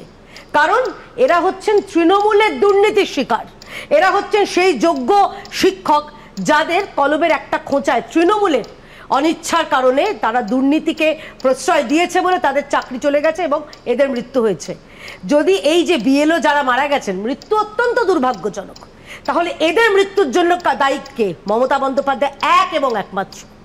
আমরা কথা বলছি, সে হলো, কিন্তু বিএসএফ যদি নিজেদের কাজটা করতো তাহলে সীমান্ত এত সহজ হতো না যে আমি 5,000 টাকা দিয়ে সকাল বিকেল পারাপার করতে পারি। আপনি যে দালাল, আমি বিএসএফ এর কথা, বিএসএফ এর নিশ্চয়ই যদি কোনো বিচ্যুতি থাকে, খোদ স্বরাষ্ট্রমন্ত্রী তিনি বলছেন যে বার করব, তিনি তো লুকোচ্ছেন না, তিনি তো বলছেন না আমি 99% কাজ সব করে ফেলেছি। একদিকে বিএসএফ ঢোকাবে আর স্বরাষ্ট্রমন্ত্রী বার করবেন। শুনুন, এমন এক রাজ্য যে রাজ্যে 500 কিলোমিটার পোরাস বর্ডার, এমনকি চিন্তা করুন কেন্দ্রীয় সরকার টাকা দিয়েছিল 181 কিলোমিটার ফেন্সিং এর জন্য। সে জমি চাইনি, সে জমির টাকা খেয়ে নিয়েছে, কিন্তু ফেন্সিং হয়নি। মানে এরকম একটা অদ্ভুত রাজ্য আপনি খুঁজে পাবেন? কোথাও খুঁজে পাবে না কো তুমি। আমি অন্য কথা বলছি, আমি বলছি আপনি একটা কথা বলেন দালাল, যে বাইকটা শোনালেন, এই দালালটা খোঁজ নিয়ে দেখুন। আমি দায়িত্ব নিয়ে বলছি, দালালটা হচ্ছে স্থানীয় কোনো তৃণমূল নেতা। ঠিক যেরকম রত্না দে বিশ্বাস কোনো একজনের নাম বলেছিলেন যে বাংলাদেশে যারা রয়েছে তাদের ভোটার কার্ডের নাম, উনি তার মানে বিষয়টা দাঁড়ালো যে বিএসএফ আর দালাল, অর্থাৎ তৃণমূল আর বিএসএফ হাত ধরাধরি করে সীমান্ত পারাপার করাচ্ছে। আপনার কি মনে হয় যেখানে তাই তো দাঁড়ালো, বিএসএফ এর সক্রিয় একটা অংশের সহযোগিতা ছাড়া এই জিনিস এত সহজ হতে পারে না। চেকপোস্টের জমি দেওয়া হয় না, নজরদারি করতে দেওয়া হয় না। কোন সরকার বলেছিল বলুন তো? এখন 15 থেকে 50 কিলোমিটার নজরদারি বাড়ানোর জন্য কোন সরকার রে করে বিরোধিতা করেছিল? আমাদের সরকার, মা মাটি মানুষের সরকার, একদম মা মাটি মানুষই। কারণ এই রাজ্যে মারা যাচ্ছে, মাদের চোখ থেকে জল পড়ছে, তাদের মাটি রক্তাক্ত হচ্ছে। আর মানুষ তো কি বলবো, মানুষ তো এখানে, মানুষের কোনো জীবনের দাম নেই। যদি দাম থাকতো তাহলে উনি ওই লম্বা তালিকাটা দিলেন, তার মধ্যে এই নামগুলো থাকতো। আর আমি শেষ করবো দুটো কথা বলে, মানে কীরকম চিন্তা করেন। আমার বাড়ির পেছনেই গুলশান কলোনি রয়েছে, সেখানে নাকি শুনেছি 4 লক্ষ মানুষ, 2 লক্ষ মানুষ বসবাস করে, ভোটার নাকি মাত্র 4,000। মানে চিন্তা করে দেখুন, দুধে জল না জলে দুধ, আমি তো বুঝতে পারছি না। আর পরিশেষে একটা কথা বলছি, মমতা বন্দ্যোপাধ্যায় তথা তৃণমূল কংগ্রেস এই কথা এগুলো করছেন এই রাজ্যে দুর্নীতির থেকে মানুষের দৃষ্টি ঘোরাতে, নজর ঘোরাতে। এবং শেষে বলছে, এত কথা বলছেন মমতা ব্যানার্জি, তিনি মহিলাদের হয়ে এত চিন্তা ভাবনা করেন, মানবিক তো বললেন তো আমাদের এই শিক্ষিকা, গর্ভবতী শিক্ষিকা। আজকে আউশগ্রামে আমরা খবর পেলাম, একটা 14 বছরের নাবালিকা, তাকে 4 জন মিলে ধর্ষণ করেছিল। 3-4 দিন আগের ঘটনা, আমরা আজকে খবর পেলাম। একবারও বলতে শুনেছেন সেই মেয়েটির জন্য কি হবে? একবারও বলতে শুনেছেন এই রাজ্যে কি হবে? আর শেষ করছে আরেকটা কথায়, আরেকজন রয়েছে, সুমন এটা না বললেই হবে না, এটা আমার না বললে আজকের শোটা অসমাপ্ত থেকে যাবে। পার্থসারথী রায়, তৃণমূলের প্রাক্তন সাংসদ। আপনি চিন্তা করতে, আমরা পোস্টমর্টম শুনেছি, এখন টিএমসি মর্টম আছে। কি ত্রিকালজ্ঞ দিব্যদৃষ্টি সম্পন্ন মানুষ, একজন বিএলও, তিনি পথ দুর্ঘটনায় মারা গেছেন, অত্যন্ত দুঃখজনক। উনি বলছেন সম্ভবত উনি মনে মনে ওই সময় ওই কথাটা ভাবছিলেন, এসআইআর এর ওই চাপটা তিনি ভাবছিলেন, সেই কারণে মারা গেছেন। চিন্তা করে দেখুন। এবং এই পার্থসারথী রায় সেই লোক যে ফেক ভিডিও পোস্ট করে সম্ভবত বলছো। হ্যাঁ, বৈষ্ণব চট্টোপাধ্যায়, আমার কাছে আমি যেটা বলেছিলাম যে স্বরূপনগরের সুভাষ মণ্ডল বাংলাদেশেও ভোটার লিস্টে নাম আছে, ইন্ডিয়া নাম আছে, বিজেপির পঞ্চায়েত সদস্য। আমি বিজেপি পার্টির কয়েকজনের নাম বলেছিলাম যাদের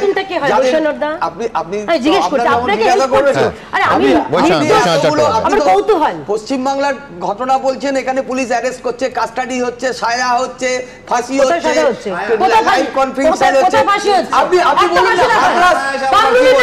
বলুন আরে আপনি আরে এখানে কাস্টাডি হয়েছে, কাস্টাডি ট্রায়াল হয়েছে, নির্লজ্জ সরকার। আপনারা ফরেনসিক এভিডেন্স রাখতে পারেন, আপনি কোনো খবর রাখেন না। আমার আইনজীবী, আপনার আইনজীবী বসে আছে, রিয়েল আইনজীবী বসে আছে, উত্তর দিন। যারা দোষী তারা কেন রাস্তায় বেরিয়েছে? এবার দর্শকদের একটু জানার সুযোগ করে দিই, সেটা হচ্ছে এই যা নিয়ে এই মূল বিতর্কটা শুরু হলো, সেটা হচ্ছে সুভাষচন্দ্র মণ্ডল, বিজেপির পঞ্চায়েত সদস্য, ভারত এবং বাংলাদেশের দুদেশের ভোটার বলে তৃণমূলের অভিযোগ। তার কি বক্তব্য পাশাপাশি দেখাবো, দেখুন। রাজ্যে এসআইআর আবহে অনুপ্রবেশকারী ইস্যুতে তৃণমূল দলকে তুলোধনা করছে বিজেপি। বৃহস্পতিবারও এই নিয়ে মমতা বন্দ্যোপাধ্যায়ের পাল্টা মুখ্য নির্বাচন কমিশনার জ্ঞানেশ কুমারকে চিঠিও দিয়েছেন শুভেন্দু অধিকারী। আর এই আবহে বিজেপির পঞ্চায়েত সদস্য ভারত ও বাংলাদেশ দুই দেশেরই ভোটার বলে অভিযোগ তুলল তৃণমূল। এই নিয়ে সোশ্যাল মিডিয়ায় পোস্ট করা হয়েছে তৃণমূলের তরফে যে স্বরূপনগর সীমান্ত দিয়ে এখন দেশে ফিরছেন অসংখ্য অনুপ্রবেশকারী, সেই স্বরূপনগরেরই বিথারি হাকিমপুর পঞ্চায়েত। এই পঞ্চায়েতের বিজেপি সদস্য সুভাষচন্দ্র মণ্ডল। তৃণমূলের অভিযোগ, ভারত ও বাংলাদেশ দুদেশেরই ভোটার তিনি। যে নথি এ রাজ্যের শাসক দলের তরফে সামনে আনা হয়েছে তাতে দেখা যাচ্ছে বাংলাদেশের ভোটার তালিকায় রয়েছে সুভাষ মণ্ডলের নাম। লিস্টে দেখা যাচ্ছে বাংলাদেশের সাতক্ষীরা জেলার কলারোয়া উপজেলার তালিকায় তার নাম রয়েছে। আবার দেখা যাচ্ছে 2025-এ ভারতে ভোটার তালিকায় নাম রয়েছে সুভাষচন্দ্র মণ্ডলের। তৃণমূলের দাবি, এই দুই ব্যক্তি এক, আর তিনি বিজেপির পঞ্চায়েত সদস্য। সুভাষ মণ্ডল একজন অবৈধ অনুপ্রবেশকারী। এ বাংলাদেশ থেকে এসছে 2010-11 সাল নাগাদ, এসে বিজেপির মদতে এখানকার ভোটার লিস্টে নাম তুলেছে। নাম তোলার পরে 2023 সালে এ পঞ্চায়েত ভোটে প্রতিদ্বন্দ্বিতা করে বিজেপির প্রতীকে। সব কিছু তো বাধা দিই আমি, সেই জন্য বিরোধীরা চক্রান্ত করছে। আমি এখানকার নাগরিক, ইন্ডিয়ান। তাহলে বাংলাদেশের তালিকায় যে সুভাষ মণ্ডলের নামটা রয়েছে সম্পূর্ণ চক্রান্ত। নিজের মাধ্যমিকের admit card, pan, voter card দেখিয়ে সুভাষচন্দ্র মণ্ডল দাবি করেছেন বাংলাদেশের যে ভোটার তালিকা দেখানো হচ্ছে তাতে নাম রয়েছে সুভাষ মণ্ডলের, কিন্তু তার সমস্ত নথি রয়েছে সুভাষচন্দ্র মণ্ডল নামে। বাংলাদেশের ভোটার তালিকায় জন্ম তারিখ রয়েছে 1982 সাল, আর ভারতের সব নথিতে সুভাষচন্দ্র মণ্ডলের জন্ম তারিখে উল্লেখ রয়েছে 1984 সালে। বাবার নামও আলাদা। 2001 সালে আমি মাধ্যমিক পরীক্ষা দিই নির্মাণ আদর্শ বিদ্যাপীঠ, ওখানেই উচ্চ মাধ্যমিক পরীক্ষা দিই, 2003-এ পাস করি। 2006 সালে আমি বিএ পাস করি বসিরহাট কলেজ থেকে।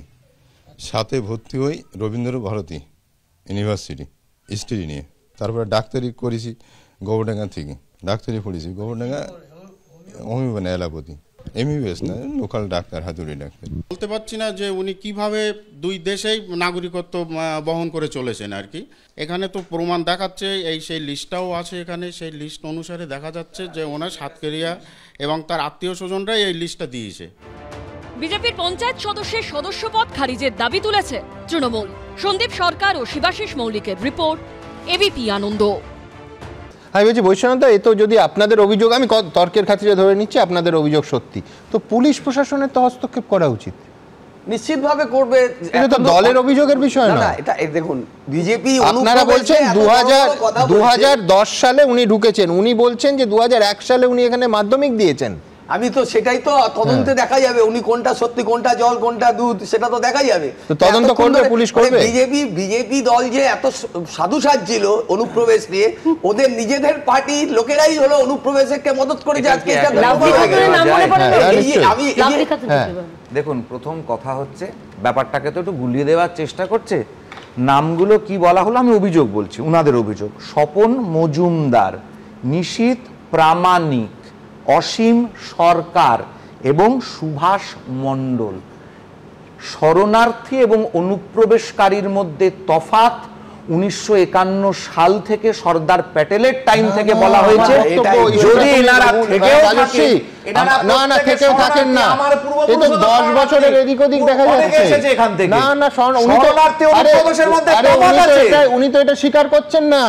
উনি তো বলছেন উনি মাধ্যমিক দিয়েছেন এখান থেকে 2001-এ, আর তৃণমূলের অভিযোগ হচ্ছে যে উনি এসেইছেন 2010-এ। এর ভেতরে শরণার্থী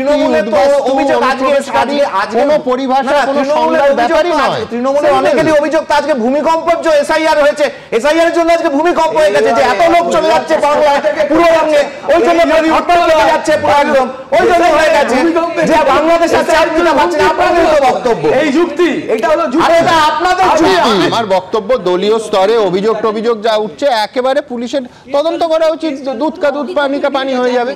দেখুন, অনুপ্রবেশ নিয়ে বেশ অনুপ্রবেশ নিয়ে উদ্বেগের আরেকটা বড় কারণ, এই তর্ক বিতর্কর ঊর্ধ্বে উঠে বলছি, সব থেকে বড় কারণ হচ্ছে কাজের সুযোগ।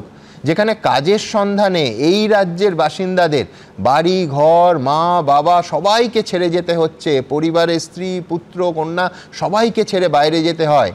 সেখানে এই ঘোষিত বাংলাদেশি নাগরিকরা স্বরূপনগর এবং অন্যান্য জায়গায় বলছেন তারা অবৈধভাবে ঘুষ দিয়ে এ রাজ্যে ঢুকে শটান কাজে ঢুকে যাচ্ছে এখানকার পুরসভা বা অন্যান্য সরকারি সংস্থায় ঠিকা কর্মী হিসেবে বা অন্য কোনোভাবে।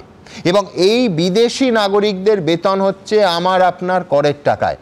শুনতে অবাক লাগলেও এই রকম দাবি কিন্তু একজন নয়, আমরা সমস্ত রাশ ফুটেজটাকেও প্রিজার্ভ করছি, একাধিক ব্যক্তি করেছেন আমাদের ক্যামেরার সামনে।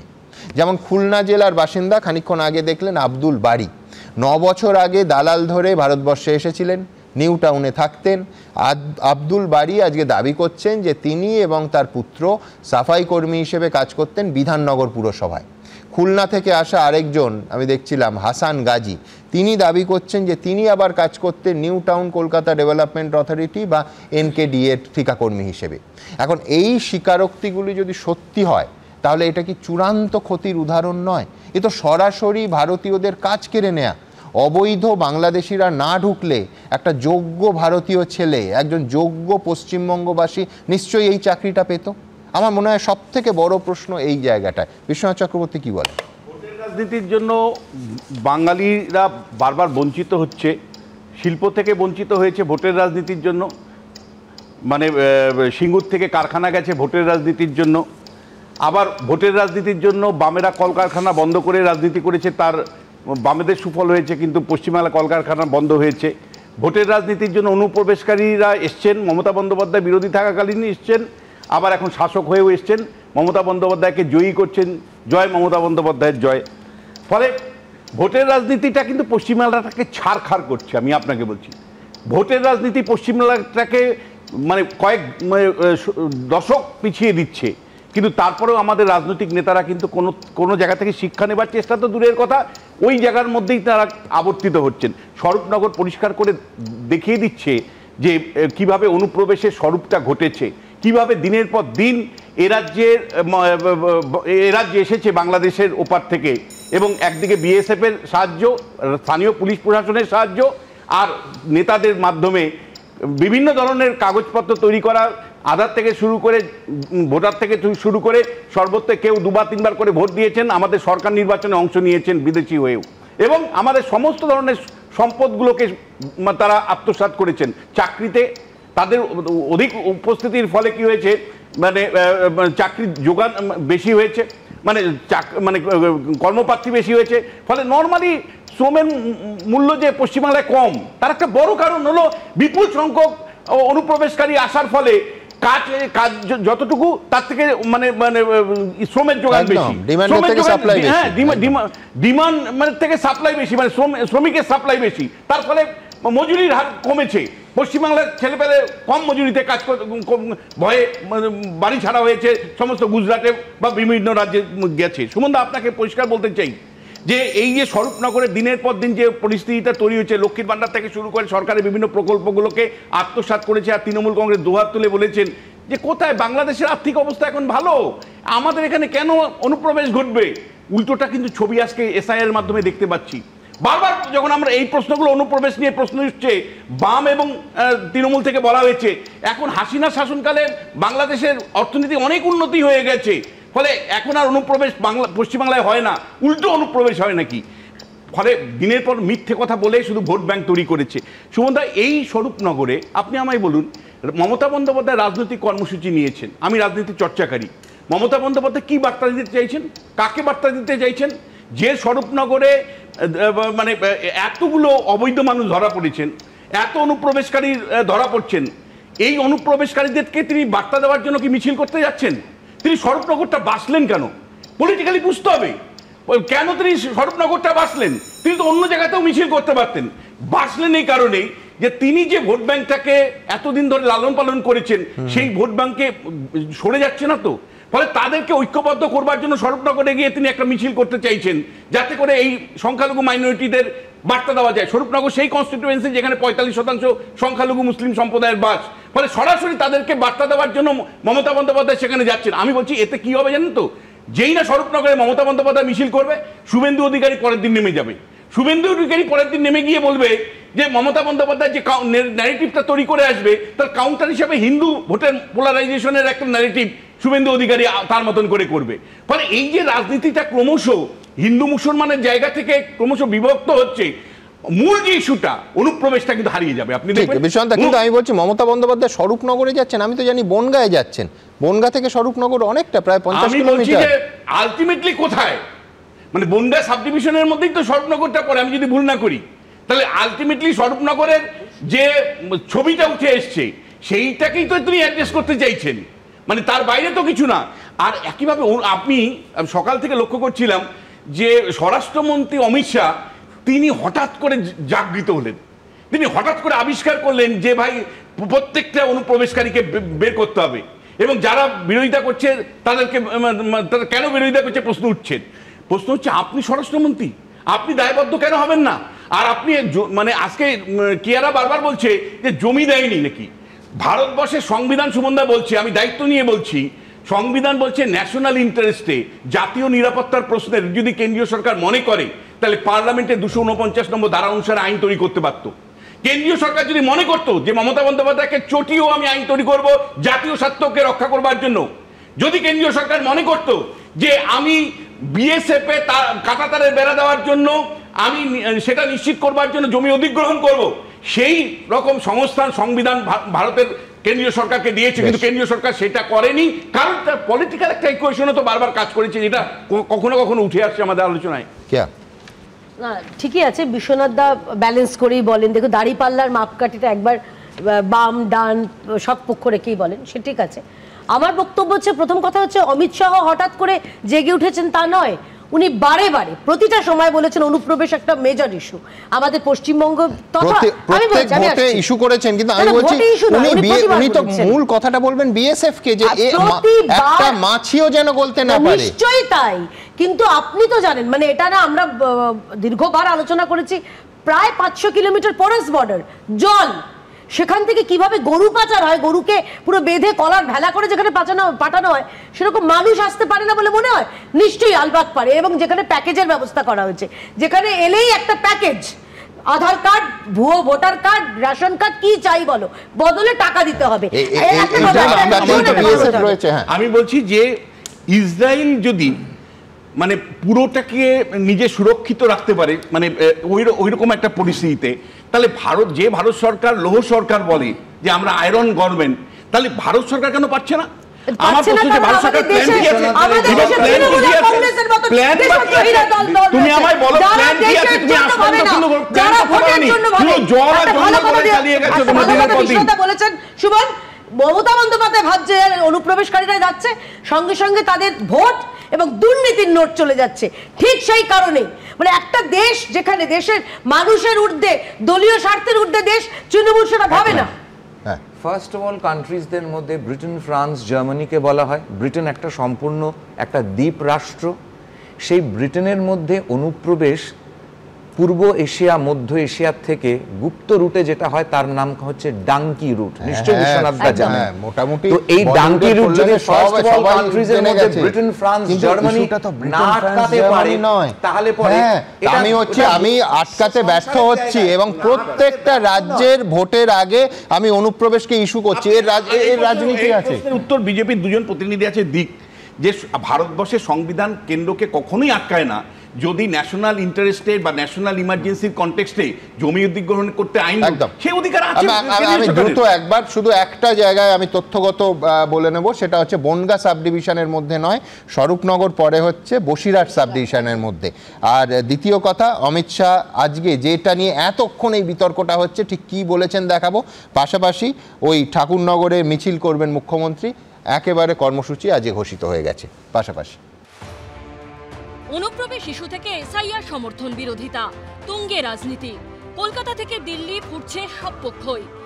স্বরূপনগরের সীমান্তে যখন বাংলাদেশ ফেরার হিড়িক, তখন গুজরাটের ভুজ থেকে সুর চড়ালেন অমিত শাহ, টানলেন বিহারের ভোটের ফলের প্রসঙ্গ। दुर्भाग्य की बात है कुछ राजनीतिक दल एक घुसपैठिया हटाओ का जो अभियान है इसको निर्बल करने में लगे हैं और वो राजनीतिक दल चुनाव आयोग द्वारा जो एसआईआर की प्रक्रिया चल रही है, मतदाता सूची का शुद्धिकरण जो चल रहा है, इसका खिलाफत कर रहे हैं। और मैं आगाह भी करना चाहता हूं उन राजनीतिक दलों को जो घुसपैठियों के संरक्षण में लगे हैं। बिहार के चुनाव देश की जनता का मैंडेट है और वो मैंडेट घुसपैठियों की उपस्थिति के खिलाफ। দেশ নিরাপত্তাহীনতাতে ভুগছে, এটা তো সত্যি। আর যদি আগাম জানা যেত তাহলে পরে এই আতঙ্কবাদীরা পেহেলগাঁওতে ঢুকে নিহত পর্যটকের এই ঘটনাটা হতো না, দিল্লিতে এরকম বোম ব্লাস্ট হতো না। তার মানে কেউ ঢুকছে, তার মানে দেশের বর্ডার্স গুলো ঠিক মতো ওখানে নিরাপত্তা দেওয়া হচ্ছে না। এসআইআর এর বিরোধিতায় গত 4 নভেম্বর কলকাতায় মেগা মিছিল করেছিলেন মমতা বন্দ্যোপাধ্যায়, যে মিছিলে পা মেলান অভিষেক বন্দ্যোপাধ্যায়ও। এবার এসআইআর ইস্যুতে সীমান্তবর্তী বনগাঁয় মতুয়াগড়কে বেছে নিয়েছেন মমতা বন্দ্যোপাধ্যায়। মঙ্গলবার সেখানে তৃণমূল নেত্রীর জোড়া কর্মসূচি। দুপুর 1টায় বনগাঁ ত্রিকোণ পার্কে সমাবেশ, এরপর দুপুর 3টে থেকে মহামিছিল, যা শুরু হবে চাঁদপাড়া থেকে এবং শেষ হবে মতুয়াবাড়িতে। ममता बनर्जी का असली दुख समझिए।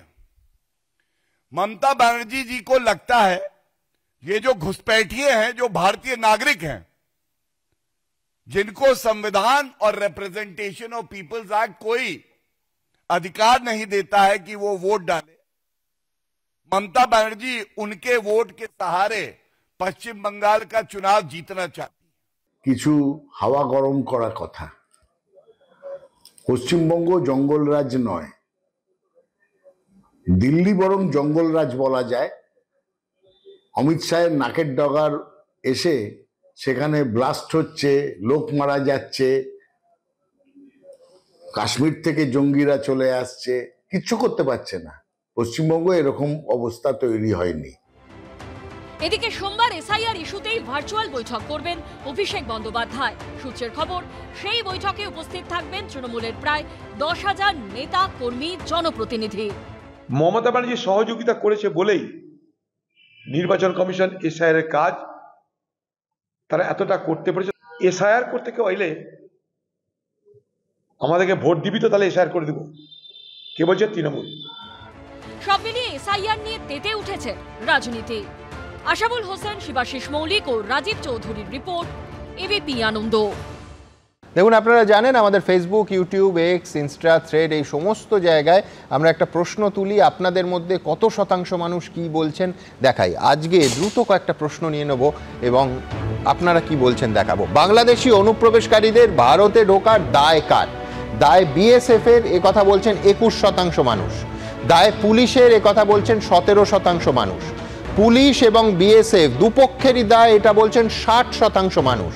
বলতে চাননি 2% মানুষ। খুব ইন্টারেস্টিং। পরের প্রশ্নে যাব। বিধানসভা ভোট মিটে গেলেই কি অনুপ্রবেশ ইস্যু নিয়ে চুপ করে যাবে বিজেপি এবং কেন্দ্রীয় সরকার? চুপ করে যাবে এমনটা মনে করছেন 45%, চুপ করে যাবে না, সরব থাকবে এমনটা মনে করছেন 51%, বলতে চাননি 4%। পরের প্রশ্ন। মুখ্যমন্ত্রী বলছেন এসআইআর স্থগিত করা উচিত, আপনি কি সহমত?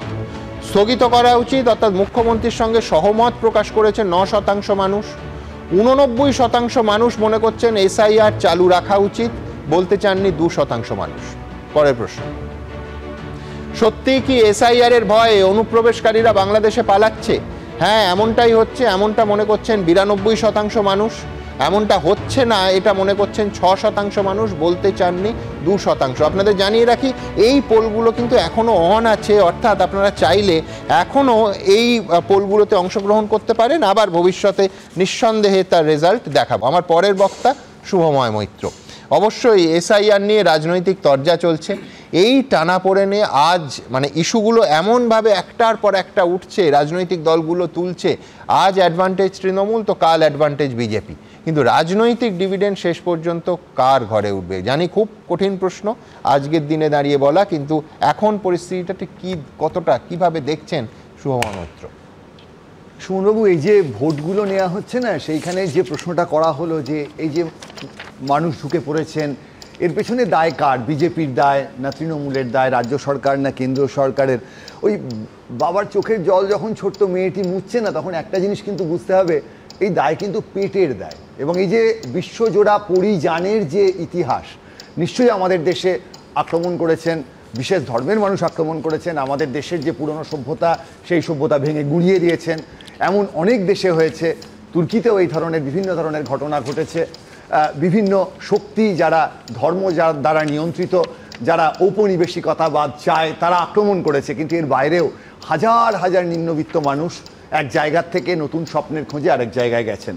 এবং এইখানে কিন্তু সত্যিকারের বিজেপি, তৃণমূল, সিপিএম, কংগ্রেস, তাদের পক্ষে এই স্রোত আটকানো সম্ভব নয়। আমাদের ঘরের পাশে বাংলাদেশ।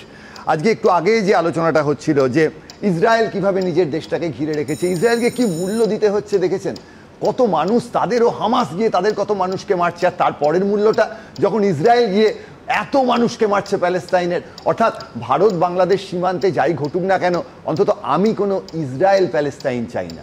এই যে গোটা ঘটনাটা ঘটছে, এই যে এসআইআর না হলে এই ঘটনা জানতে পারতাম না, জয়ন্ত নারায়ণবাবু বললেন, এটা কি সত্যি? 2005 বা 2004 সাল থেকে মমতা বন্দ্যোপাধ্যায় যে 1 কোটির সংখ্যা বলেছেন, আজকে শুভেন্দু অধিকারী সেই 1 কোটির সংখ্যা বলছেন, বা বেড়ে 1.5 কোটির সংখ্যা বলছেন। আজকে জহর সরকার মহাশয় বারবার বিভিন্ন তথ্যের মাধ্যমে আপনাদের অনুষ্ঠান থেকে বিভিন্ন রকম টুইটার, এক্স, এইসব জায়গায় বোঝানোর চেষ্টা করছেন যে 60-70 লক্ষ মানুষ হয়তো এরকম আছেন। ফলে এই জায়গায় অবশ্যই আমাদের রাজনীতির যে দুটো ধারা, আমি আগের দিনও বলেছিলাম, একটা হচ্ছে দক্ষিণপন্থী রাষ্ট্রবাদী ধারা, এখন বিজেপির যে ভাবনা হিন্দু রাষ্ট্রবাদী ভাবনা, অন্যদিকে বামপন্থীদের যে ধরনের বক্তব্য থাকে আন্তর্জাতিকতাবাদ, এই দুয়ের মধ্যে দ্বন্দ্ব চলবে। ইউরোপের দেশগুলোকেও সহ্য করতে হয়েছে।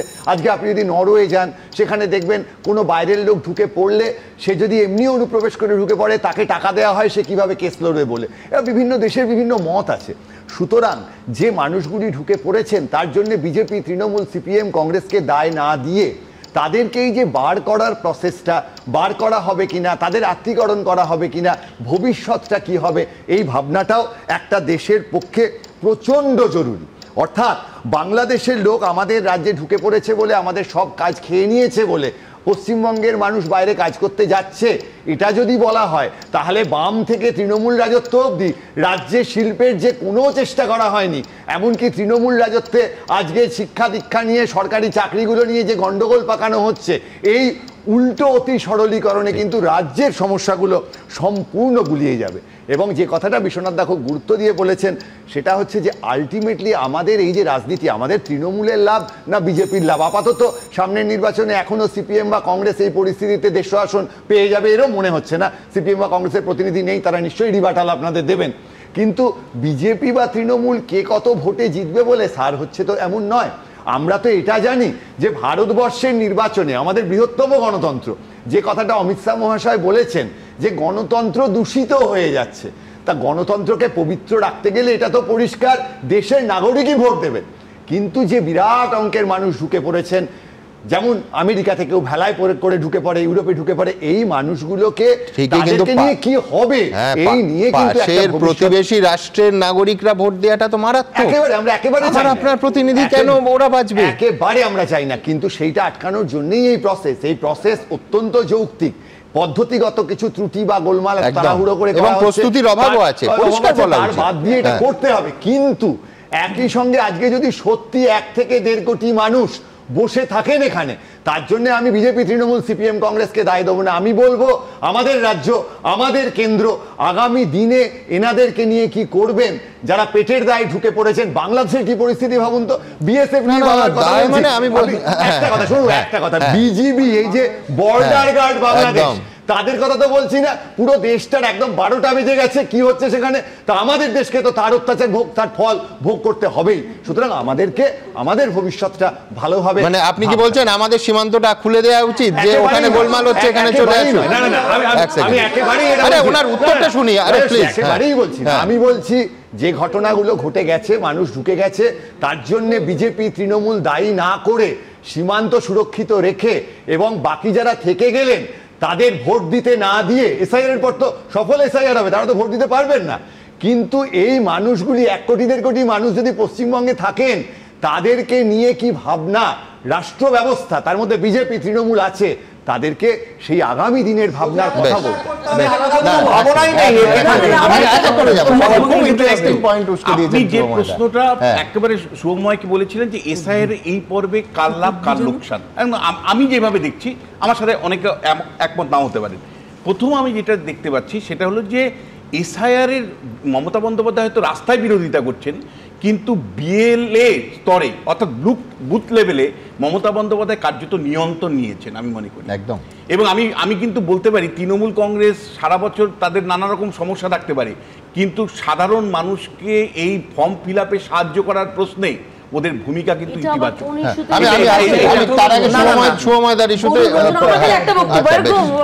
দেখুন সময় বাবুর এই যে মর্মস্পর্শী আবেদন আমার খুব ভালো লেগেছে, মানবিক আবেদন ভালো লেগেছে।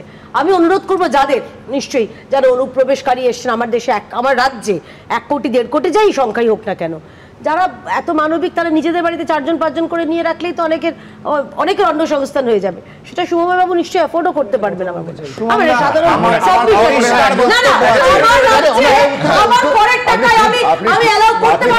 খুব ভালো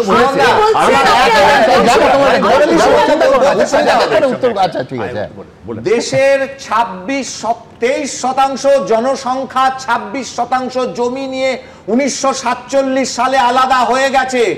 সম্পত্তি বিভাজনের পরে আমি বলতে পারি না যে আমি বর্ষাতির ঘরে থাকতাম, ওটা এখন জ্যাঠামশাইয়ের ভাগে পড়েছে বলে ওই ঘরটা তো আমি ছাড়বো না, ওটা আমার বেডরুম ছিল। আমাকে কোর্ট যখন ভাগ দিয়ে দিয়েছে আমাকে সেখানেই থাকতে হবে। তোমার দেশের সমস্যার সমাধান করবে, তোমরা গণ অভ্যুত্থান করতে পারো, প্রধানমন্ত্রীর অন্তর্বাস নিয়ে টানাটানি করতে পারো, নিজের দেশ নিজেরা সামলাও। না খেতে পেলে আমার দেশে আসবে, আমাকে সেটা খাওয়াতে হবে, সেই দায় ভারতবর্ষের একটা ছবি সারা পৃথিবীতে ছড়িয়ে পড়েছিল, একটা বাচ্চা সমুদ্র তীরে উল্টো হয়ে পড়ে রয়েছে, তার নাম ছিল অ্যালান কুর্দি। এই অ্যালান কুর্দি শুধু একটা উদাহরণ। এর সঙ্গে গ্রেট ব্রিটেনে ব্রেক্সিট, গ্রেট ব্রিটেন কিন্তু যখন বুঝতে পারলো তাদের ভাতে সংকুলান হচ্ছে, তারা ব্রেক্সিট তৈরি করলো। এবার একটা কথা শুভময়দার বিরোধিতা করে বলবো যে দায় রাজনৈতিক দলগুলোকেই নিতে হবে, কারণ এরা শুধুমাত্র ভোট হিসেবে ব্যবহৃত হয়েছে, আগেও এখনো হচ্ছে। শুধু ভাত তো যাচ্ছেই ভারতবর্ষের, সঙ্গে সুরক্ষাটাও যাচ্ছে। অর্থাৎ ভাত এবং সুরক্ষা এই দুটোকেই গোল্লায় আমরা দিতে পারি না। আরেকটা কথা বলি, অমিত শাহকে সত্যি সত্যি এই কথাগুলি বলে নিজেকে প্রমাণ করতে হবে, কারণ এখন এটা যদি ফিরে যায় দরজা বন্ধ করতে হবে যাতে আর ফিরে না আসে। অমিত শাহকে প্রমাণ করতে হবে এই কারণে বলছি, আজকে কথা উঠছে একটা সেটিং এর, যখন এইখানে তুমি বলছো যে অনুপ্রবেশকারীদের হটাবো, তখন তোমার ইডি সিবিআই এর কারণেই একটার পর একটা নেতা, দুষ্কৃতিকারী মন্ত্রী তারা ছাড়া পেয়ে যাচ্ছে, কারণ ট্রায়াল শুরু হচ্ছে না। অর্থাৎ কোথাও একটা সেটিং এর তত্ত্ব উঠছে, কাজে এই কথাগুলি বলতে হবে, তাকে নিজেকে প্রমাণ করতে হবে। ছোট কথা কি আদি খুব যুক্তিপূর্ণ একটা কথা বলেছেন, আমার বাড়ির বিষয়টা আমি আসছি, আমার ঘরে কত স্কোয়ার ফিট রাখা যাবে কিনা, কিন্তু আমার করের টাকাতে নরেন্দ্র মোদী মহাশয় বাড়ির মানুষের মাথায় ছাদ দিচ্ছেন, মমতা বন্দ্যোপাধ্যায় মহাশয় তিনি মানুষের হাতে তার লক্ষ্মীর ভাণ্ডার পৌঁছে দিচ্ছেন, এবং এই যে বর্ডার দিয়ে তারা ঢুকে পড়েছে তার জন্য নরেন্দ্র মোদী মহাশয়ের যে সরকার তাদের কিছুটা দায়িত্ব থাকে, এবং মমতা বন্দ্যোপাধ্যায়ের সরকারে তাদের এখানে রাখার কিছুটা দায়িত্ব থাকে। তা কেয়াদি অবশ্যই যদি ভোটে যেতেন, মন্ত্রী হন, ওই টাকাগুলো আমার যে ভাগটায় এই বাংলাদেশের লোকরা থেকেছেন বা ভবিষ্যতে যদি তৃণমূলের কেউ ভোটে যেতেন ওই টাকাগুলো যদি ফেরত দেন, আমি অবশ্যই আমার বাড়িতে তাদের থাকার ভারতীয়রা সুবিধা পাবে না। আপনি চান অনুপ্রবেশকারী, না আমার টাকাটা আমার ভুলে যায়নি, আমার ভুলে তো যায়নি, আমার ভুলে তো যায়নি, আমার ভুলে তো যায়নি। আমি নির্দোষ প্রশ্ন,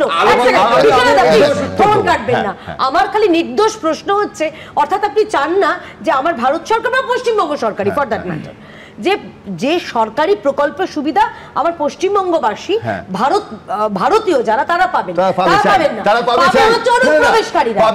অনুপ্রবেশকারীরা যে পাচ্ছেন তার কারণ কেন্দ্রের এবং রাজ্যের সরকার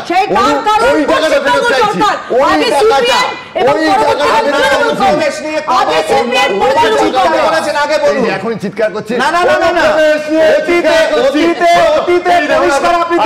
বিজেপি ছাড়া কোন রাজনৈতিক দল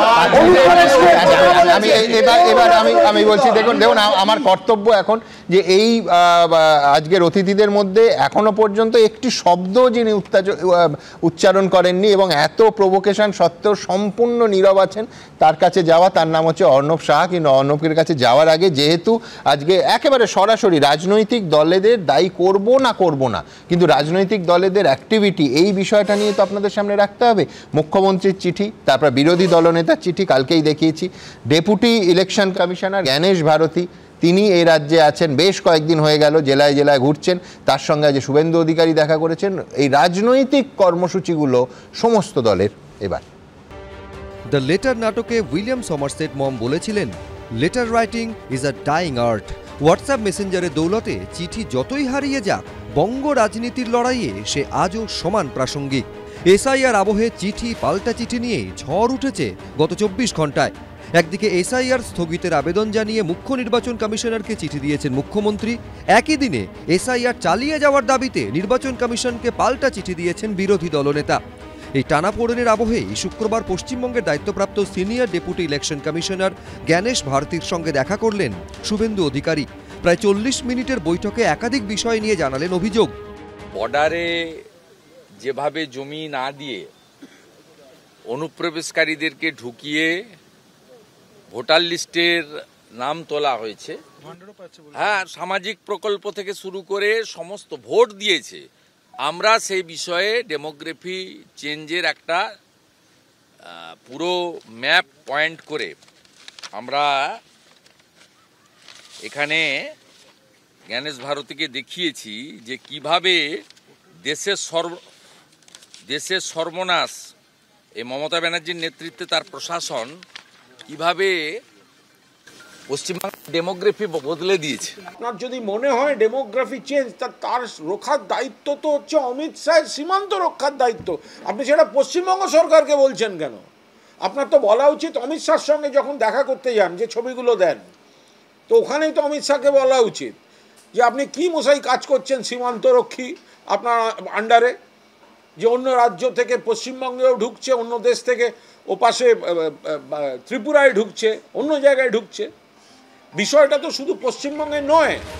বৃহস্পতিবারই এসআইআর স্থগিতের আবেদন জানিয়ে মুখ্য নির্বাচন কমিশনার জ্ঞানেশ কুমারের উদ্দেশ্যে চিঠি দেন মমতা বন্দ্যোপাধ্যায়, যেখানে তিনি লেখেন, আমি অনুরোধ করছি দয়া করে চলমান প্রক্রিয়া স্থগিত করতে হস্তক্ষেপ করুন, দমনমূলক পদক্ষেপ বন্ধ করুন, যথাযথ প্রশিক্ষণ ও সহায়তা দেওয়া হোক এবং বর্তমান পদ্ধতি ও সময়সীমা পুনর্বিবেচনা করা হোক। আমার বিশ্বাস এই নিয়ে দেরি না করে আপনি পদক্ষেপ নেবেন। এর কয়েক ঘন্টার মধ্যেই মুখ্য নির্বাচন কমিশনকে পাল্টা চিঠিতে শুভেন্দু অধিকারী লেখেন, ভোটে ফায়দা তুলতে তৃণমূল কংগ্রেসের বহু বছরের ভোট ব্যাংক অযোগ্য ও অবৈধদের রক্ষা করার চেষ্টা করছেন। বর্তমানে এসআইআর এর গুরুত্ব নিয়ে বাড়িয়ে বলার কোনো জায়গাই নেই। এক্স হ্যান্ডেলে চিঠির ছবি শেয়ার করে শুভেন্দু অধিকারী লেখেন, মুখ্যমন্ত্রীর রাজনৈতিক উদ্দেশ্য প্রণোদিত চিঠির পর্দাফাঁস করেছি। তিনি আতঙ্কে এই চিঠি লিখেছেন, লক্ষ লক্ষ ভুয়ো ভোটার এবং বাংলাদেশি অনুপ্রবেশকারীকে রক্ষা করতে যাদের নাম তৃণমূল নেতারা তালিকায় ঢুকিয়েছিলেন রিগিং করার জন্য। এই আবহে আবার এসআইআর নিয়ে মুখ খুলেছেন রাজ্যপালও। That's a political decision taken by the Chief Minister. I have no comments on that. I can only say as a governor, SIR is a democratic process. But if there are complaints about SAR which the CM has raised, those complaints should be looked into, which I am sure the Chief Election Commissioner will do that. The objective is one, to have a free and fair election. SAR is a part of the process. If the loopholes are there, if shortcomings are there, if flaws are there, as pointed out by the Honorable Chief Minister, I am sure that the Election Commission will find a solution to that. শুক্রবারই শুরু হয়েছে EVM পরীক্ষার প্রশিক্ষণ। সূত্রের খবর 27 November থেকে রাজ্যে নির্বাচন কমিশনের তরফে ইভিএম এর ফার্স্ট লেভেল চেকিং এর কাজ শুরু হবে। ফার্স্ট লেভেল ট্রেনিং প্রোগ্রাম যেটা হয়, এটা স্ট্যাচুটরি, এটা আছে ইলেকশনের 6 মাস আগে এটা হয়, যেটা আজ থেকে আরম্ভ হলো। এখানে ট্রেনিং প্রোগ্রাম যেটা আছে, ওখানে আমাদের ইসিআইএল থেকে লোক এসছেন, বিইএল থেকে লোক এসছেন, আমাদের ইসিআই যে এক্সপার্ট আছেন ইভিএম নিয়ে সব এসছেন। এখানে লাইভ ডেমনস্ট্রেশন হচ্ছে, সব হচ্ছে, কোয়েশ্চেন আনসার সেশন হচ্ছে, এটাই চলছে। ইভিএম এর ফার্স্ট লেভেল চেকিং এর কাজ চলবে 15 জানুয়ারি পর্যন্ত। রুমা পাল, আশাবুল হোসেন, বিটন চক্রবর্তী, এবিপি আনন্দ। দেখুন, এবার একটু পুরনো কথায় আসি। আমি প্রথম দিন থেকে বলে আসছি, আমাদের কাছে এই অনুপ্রবেশ ইস্যু আর বাংলাদেশি সন্দেহে বাংলা ভাষীদের ওপর হেনস্থা, এই দুটো ইস্যু কিন্তু আয়দারর নয়। অর্থাৎ এই দুটো ঘটনা, দু ধরনের ঘটনা আমরা যেখানে দেখব, দুটো ইস্যুই সমানভাবে তুলে ধরব, দুটো ইস্যুর বিরুদ্ধেই সরব হব। যখন অন্তঃসত্ত্বা সোনালী বিবি বা সুইটি বিবিদের ওপর ভয়ঙ্কর অন্যায় হয়, বা কালিয়াচকের ওই বাসিন্দা আমির শেখকে জোর করে বাংলাদেশে ঠেলে পাঠিয়ে দেওয়া হয়, দিনের পর দিন সিরিজ করে এই অনুষ্ঠানে আমরা তার প্রতিবাদ করি। হাইকোর্টের নির্দেশ সত্ত্বেও সুইটি বিবিদের ফিরিয়ে কেন নেওয়া হচ্ছে না, এখনও কেন তারা বাংলাদেশে, প্রতিদিন আমরা সেই প্রশ্ন তুলি, গতকালও তুলেছিলাম। কিন্তু তার পাশাপাশি এই প্রশ্নও তুলব যে স্থানীয় পুলিশ, পঞ্চায়েত, পুরসভা, গোয়েন্দা বিভাগ কেউ জানতো না যে অবৈধভাবে বাংলাদেশিরা এ রাজ্যে ঢুকে পড়েছে, কোথাও কোথাও কলোনি তৈরি করেছে এবং এখানকার ছেলেমেয়েদের কর্মসংস্থানে সরাসরি থাবা বসাচ্ছে, নাকি অনুগত ভোট ব্যাংক বলে সব কিছু দেখেও চুপ করেছিল এতদিন, যতদিন না এই বাংলাদেশি নাগরিকরা, আমি আবার বলছি তাদের সারল্যকে আমি কুর্নিশ জানাই, নিজেরা ওই সীমান্তে বসে বাংলাদেশ ফেরত যাওয়ার সময় এই স্বীকারোক্তি দিলেন একের পর একজন, এবং গত 5 দিন ধরে দিয়ে আসছেন। অর্ণব, এই প্রশ্ন তো উঠবেই যে সবাই কি চোখ বন্ধ করেছিলেন?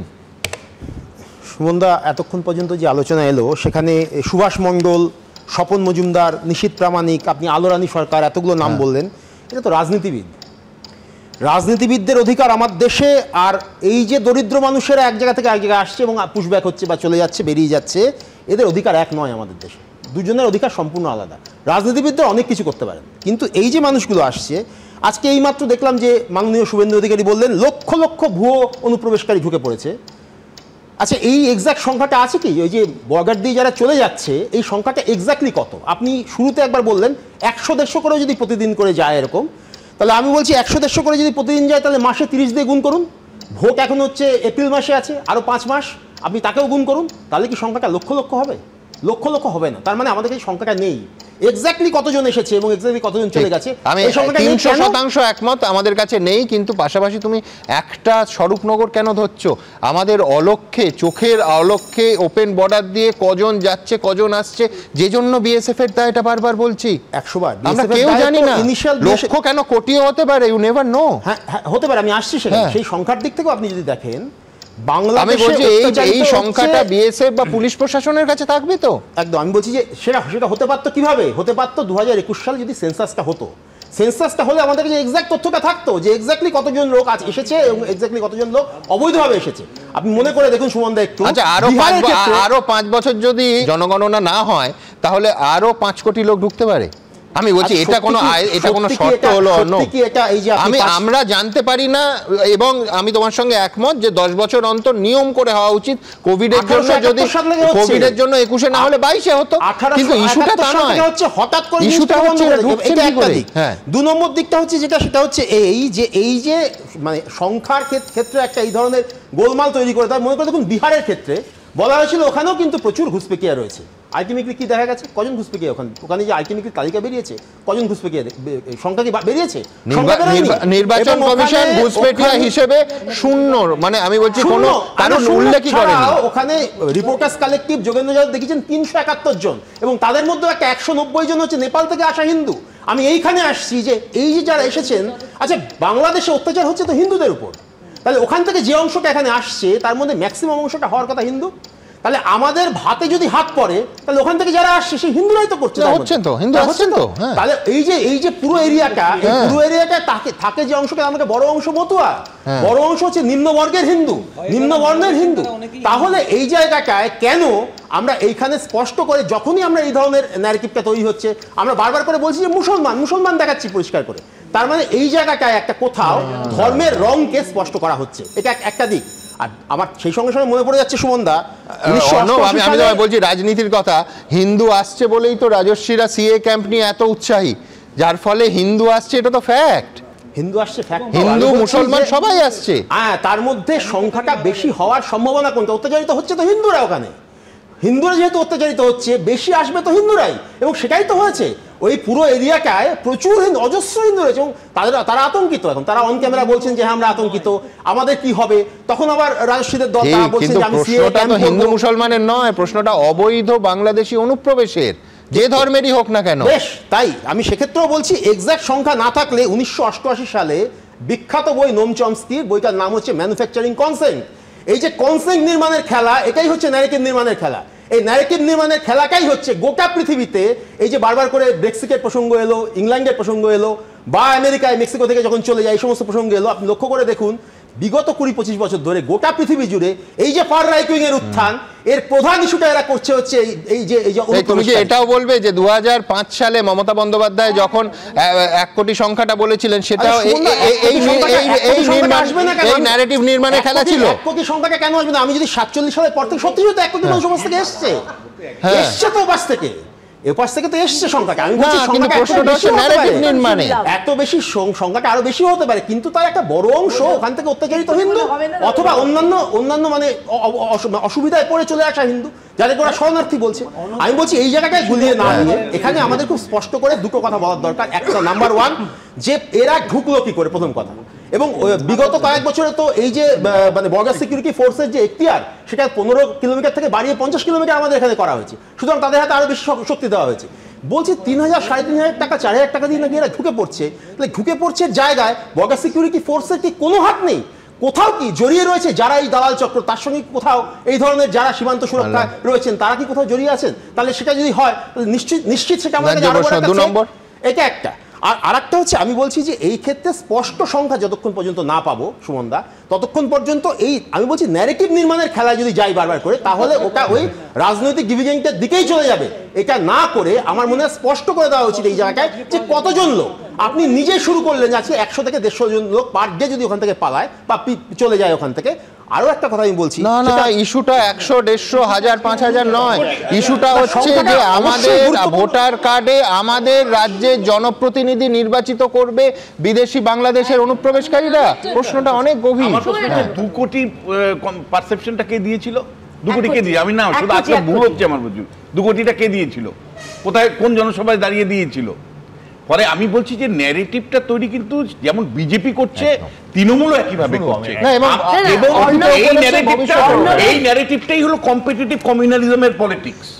এই ন্যারেটিভটার মধ্য দিয়েই কেউ হিন্দু ভোটের পোলারাইজেশন চাইছে, কেউ মুসলমান ভোটটাকে পুরো নিজের পক্ষে নিয়ে যেতে চাইছে। ফলে এসআইআর কিন্তু আমি আপনাকে বলছি ভোটের আগে একটা ভোট, যেখানে মমতা বন্দ্যোপাধ্যায় রাস্তায় নেমে, অভিষেক বন্দ্যোপাধ্যায় রাস্তায় নেমে বিরোধিতা করছেন মুসলিম ভোটারদেরকে বার্তা দিতে, আবার তার দলেরই সমস্ত বিএলএদেরকে নামিয়ে দিয়েছেন যে প্রত্যেকের নাম জানি থাকে দেখি। শুনো আমার ছোট্ট বক্তব্য, মানে বিশ্বনাথদা যেমন বনগাঁ স্বরূপনগর 45.5 কিলোমিটার ডিস্টেন্স, তাই নিয়ে এত চিন্তা করছেন। মমতা ব্যানার্জি হচ্ছে লম্বা একটা মিছিল করে দিলেই হয়, তার চেয়ে লম্বা, সেটা হয়ে গেল। কিন্তু ভুলটা সঙ্গে সঙ্গে আমরা এখানে জেনে নিলাম, স্বীকার করলাম।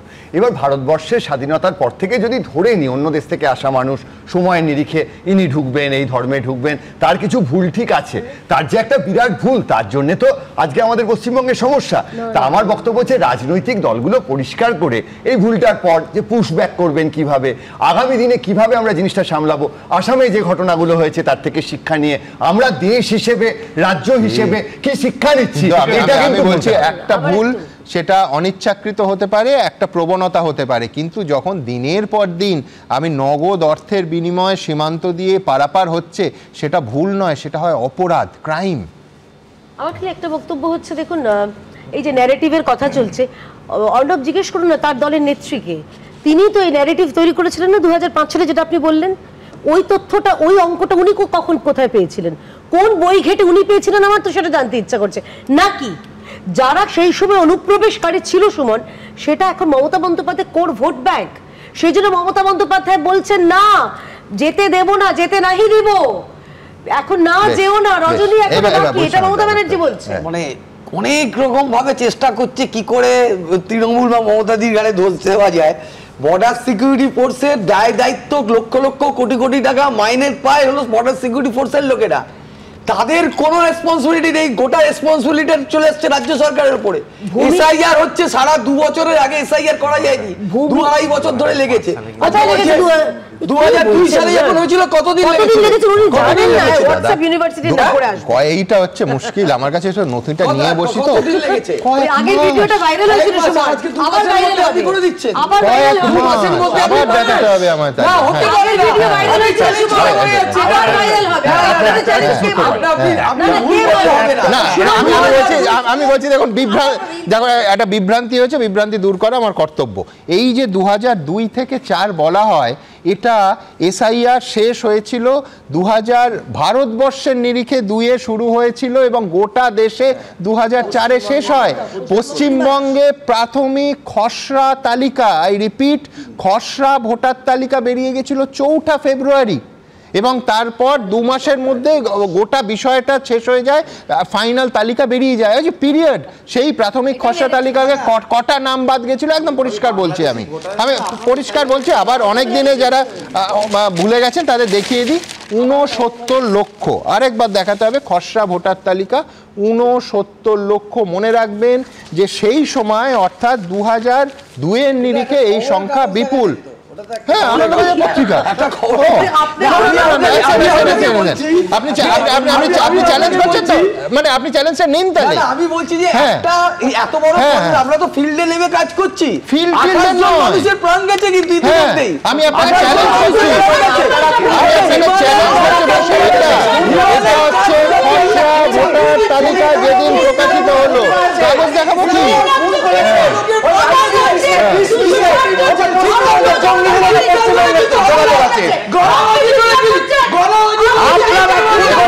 আপনারা জানেন আমি সবে ভাইরাল ফিভার থেকে উঠেছি, যার ফলে এই খুনি চিৎকার চেঁচামেচি হাতাহাতির মধ্যে আমি অন্তত নেই। কিন্তু আমি এইটুকু আমার সমস্ত বক্তাদের কাছে এই অনুরোধটা করতে পারি যে দয়া করে একটু ফ্যাক্ট চেক করুন না। বেসিক ফ্যাক্টে গন্ডগোল কি করে হবে? কিন্তু এতবার বিএসএফ এর কথা হলো, ঠিক যেখানে সংখ্যাটা বলা হচ্ছে যে ওপেন বর্ডার, অর্থাৎ কাঁটা তারবিহীন বর্ডার, যেই কাঁটা তারের সমস্যাটা বছরের পর বছর, মানে আমরা যখন সাংবাদিকতায় এসেছি তখন থেকে শুনে আসছি যে জমি পাওয়া যাচ্ছে না, সেই জন্য কাঁটা তার দেওয়া হচ্ছে না, এখনও সেই হুবহু এক কথা। এর ভেতরে কিন্তু কেন্দ্রের সরকারও পাল্টে গেছে, রাজ্যের সরকারও পাল্টে গেছে, কিন্তু সমস্যাটা একই থেকে গেছে। আমার পরের প্রতিবেদনটা বিশেষ প্রতিবেদন এই কাঁটা তারবিহীন জায়গাটাতে, অর্থাৎ কোট আনকোট ওপেন বর্ডারটা নিয়ে। দেখুন, ভারত বাংলাদেশ সীমান্ত নিয়ে সমস্যা সীমাহীন, কাঁটাতার দেওয়া নিয়ে কেন্দ্র রাজ্য কাজিয়া অব্যাহত। সীমান্তের বেশ কিছু অংশ অরক্ষিত থাকায় অনুপ্রবেশ, গরু পাচার থেকে জঙ্গি কার্যকলাপ বন্ধ করা যাচ্ছে না বলে অভিযোগ। এসআইআর আবহে যখন বাংলাদেশে ফেরার জন্য সীমান্তে ভিড় করছে অসংখ্য অনুপ্রবেশকারী, তখন চিন্তা বাড়াচ্ছে সীমান্তের কাঁটাতারহীন এলাকা। ভারত বাংলাদেশ সীমান্তের গেদে থেকে এক্সক্লুসিভ রিপোর্ট তুলে ধরেছে এবিপি আনন্দ। নদিয়ার কৃষ্ণগঞ্জ থানা এলাকার মাটিয়ারি বানপুর গ্রাম পঞ্চায়েত, তার অন্তর্গত বিজয়পুর গ্রাম। সেই বিজয়পুর গ্রাম যেটা নদিয়ায় ভারত বাংলাদেশ সীমান্তের প্রায় 265 কিলোমিটার এলাকা, তার মধ্যে একটা গ্রাম যেখানে দীর্ঘ প্রায় 4 কিলোমিটারের কাছাকাছি সীমান্ত সম্পূর্ণভাবে অরক্ষিত, যেখানে কোনো রকম কাঁটাতার নেই। বিশ্বের 5ম বৃহত্তর স্থল সীমান্ত ভারত ও বাংলাদেশের মধ্যে, যার দৈর্ঘ্য 4000 কিলোমিটারের বেশি। তার মধ্যে পশ্চিমবঙ্গের সঙ্গে বাংলাদেশের সীমান্ত রয়েছে 2216.7 কিলোমিটার। নদিয়া জেলায় সেই সীমান্তের দৈর্ঘ্য 265 কিলোমিটার, যার মধ্যে 4 কিলোমিটার এলাকায় নেই কাঁটাতারের বেড়া। এই 4 কিলোমিটার এলাকা নিয়েই উদ্বেগে স্থানীয় বাসিন্দারা। আমরা জমি দিয়েছি, জমির কিছু প্রবলেম আছে, কিছু লোক এখনো টাকা পায়নি, এমনও আছে।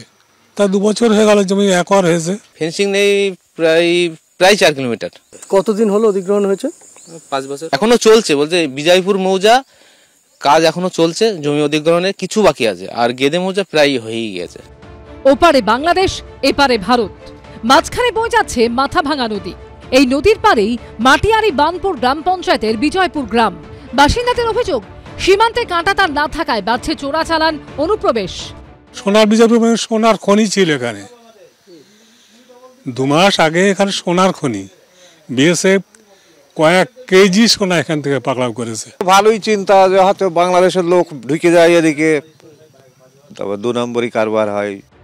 রাজ্য না কেন্দ্র নাকি উভয়, তার জন্য সীমান্তে কাঁটাতার দেওয়ার কাজ শেষ করা যাচ্ছে না।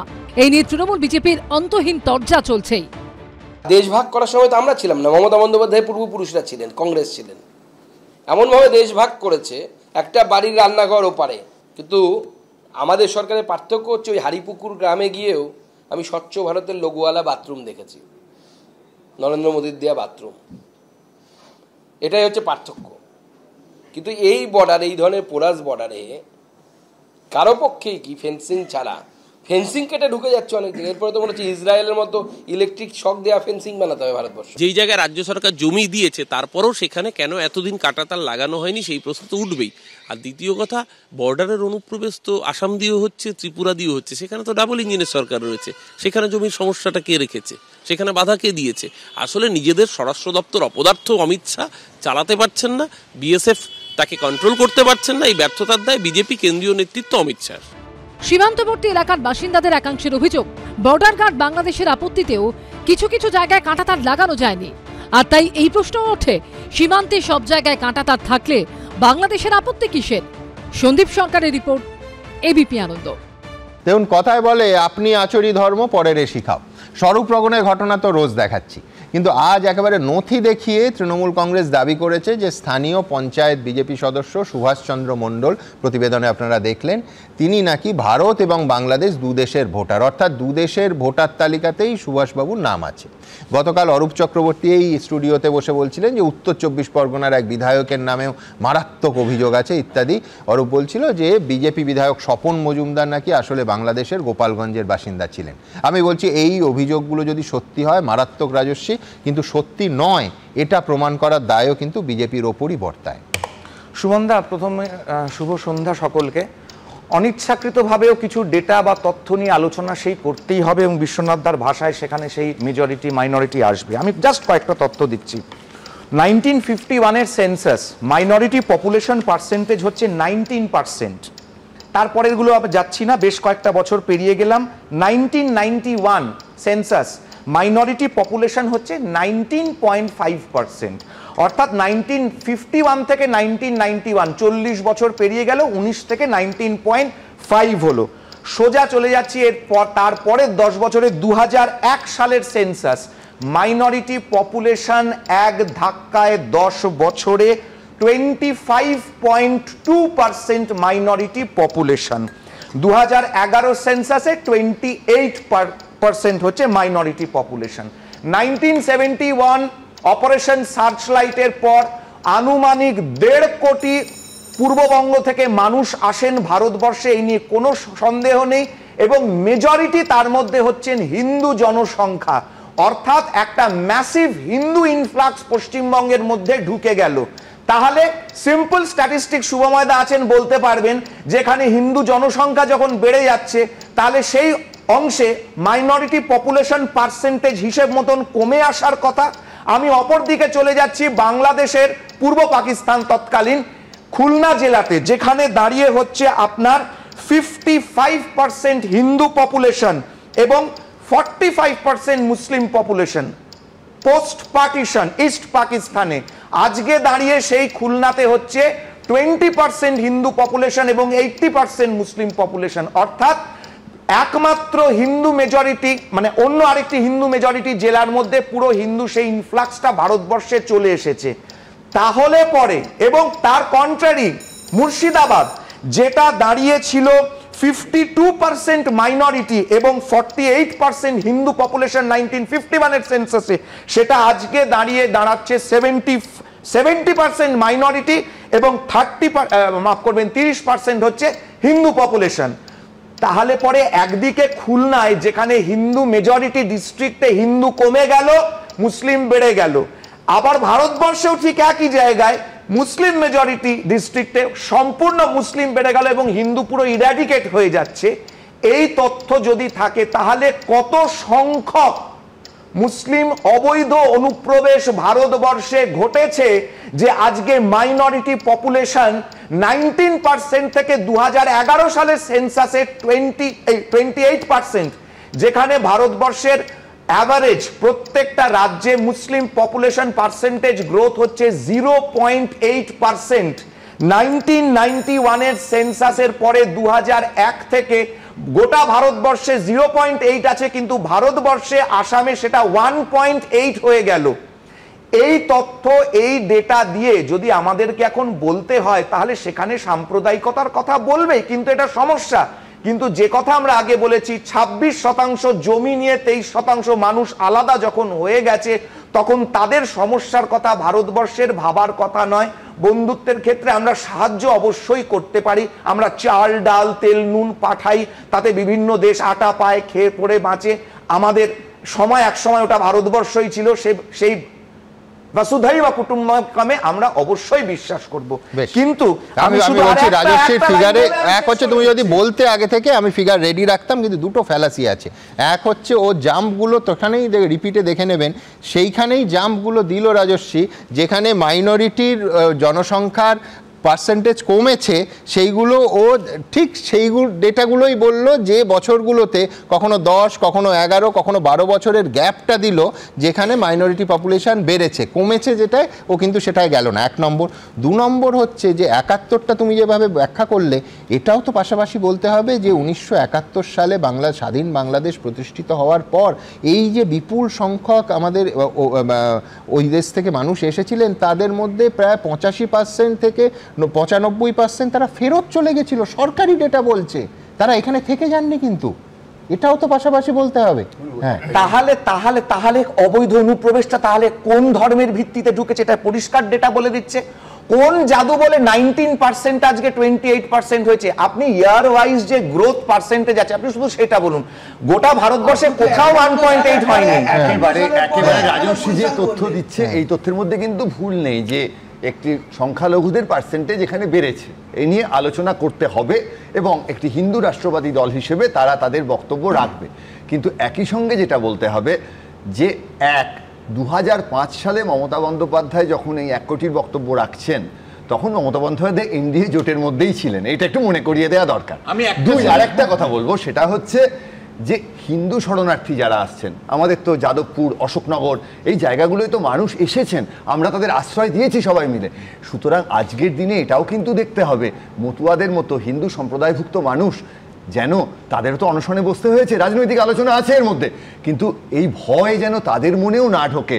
বাংলাদেশে হিন্দুদের ওপর যদি প্রচণ্ড অত্যাচার হয় তাহলে সেখানেও কিন্তু আমাদের রাষ্ট্রের দায়িত্ব আছে যে তাদেরকে আশ্রয় দেওয়া। বাংলাদেশে হিন্দুদের উপর যদি অত্যাচার হয় তাহলে পরে সরদার বল্লভভাই প্যাটেল দাঁড়িয়ে নিজামকে যে কথাটা বলেছিলেন, যে থ্রেটটা সরদার বল্লভভাই প্যাটেলকে দেওয়া হয়েছিল, হায়দ্রাবাদে 1.5 কোটি হিন্দু আছে তাদেরকে কচু কাটা করা হবে, সরদার বল্লভভাই প্যাটেল একটি কথা বলেছিলেন তখন, এবং এটা অন রেকর্ড আছে। তখন আমরা কি করব?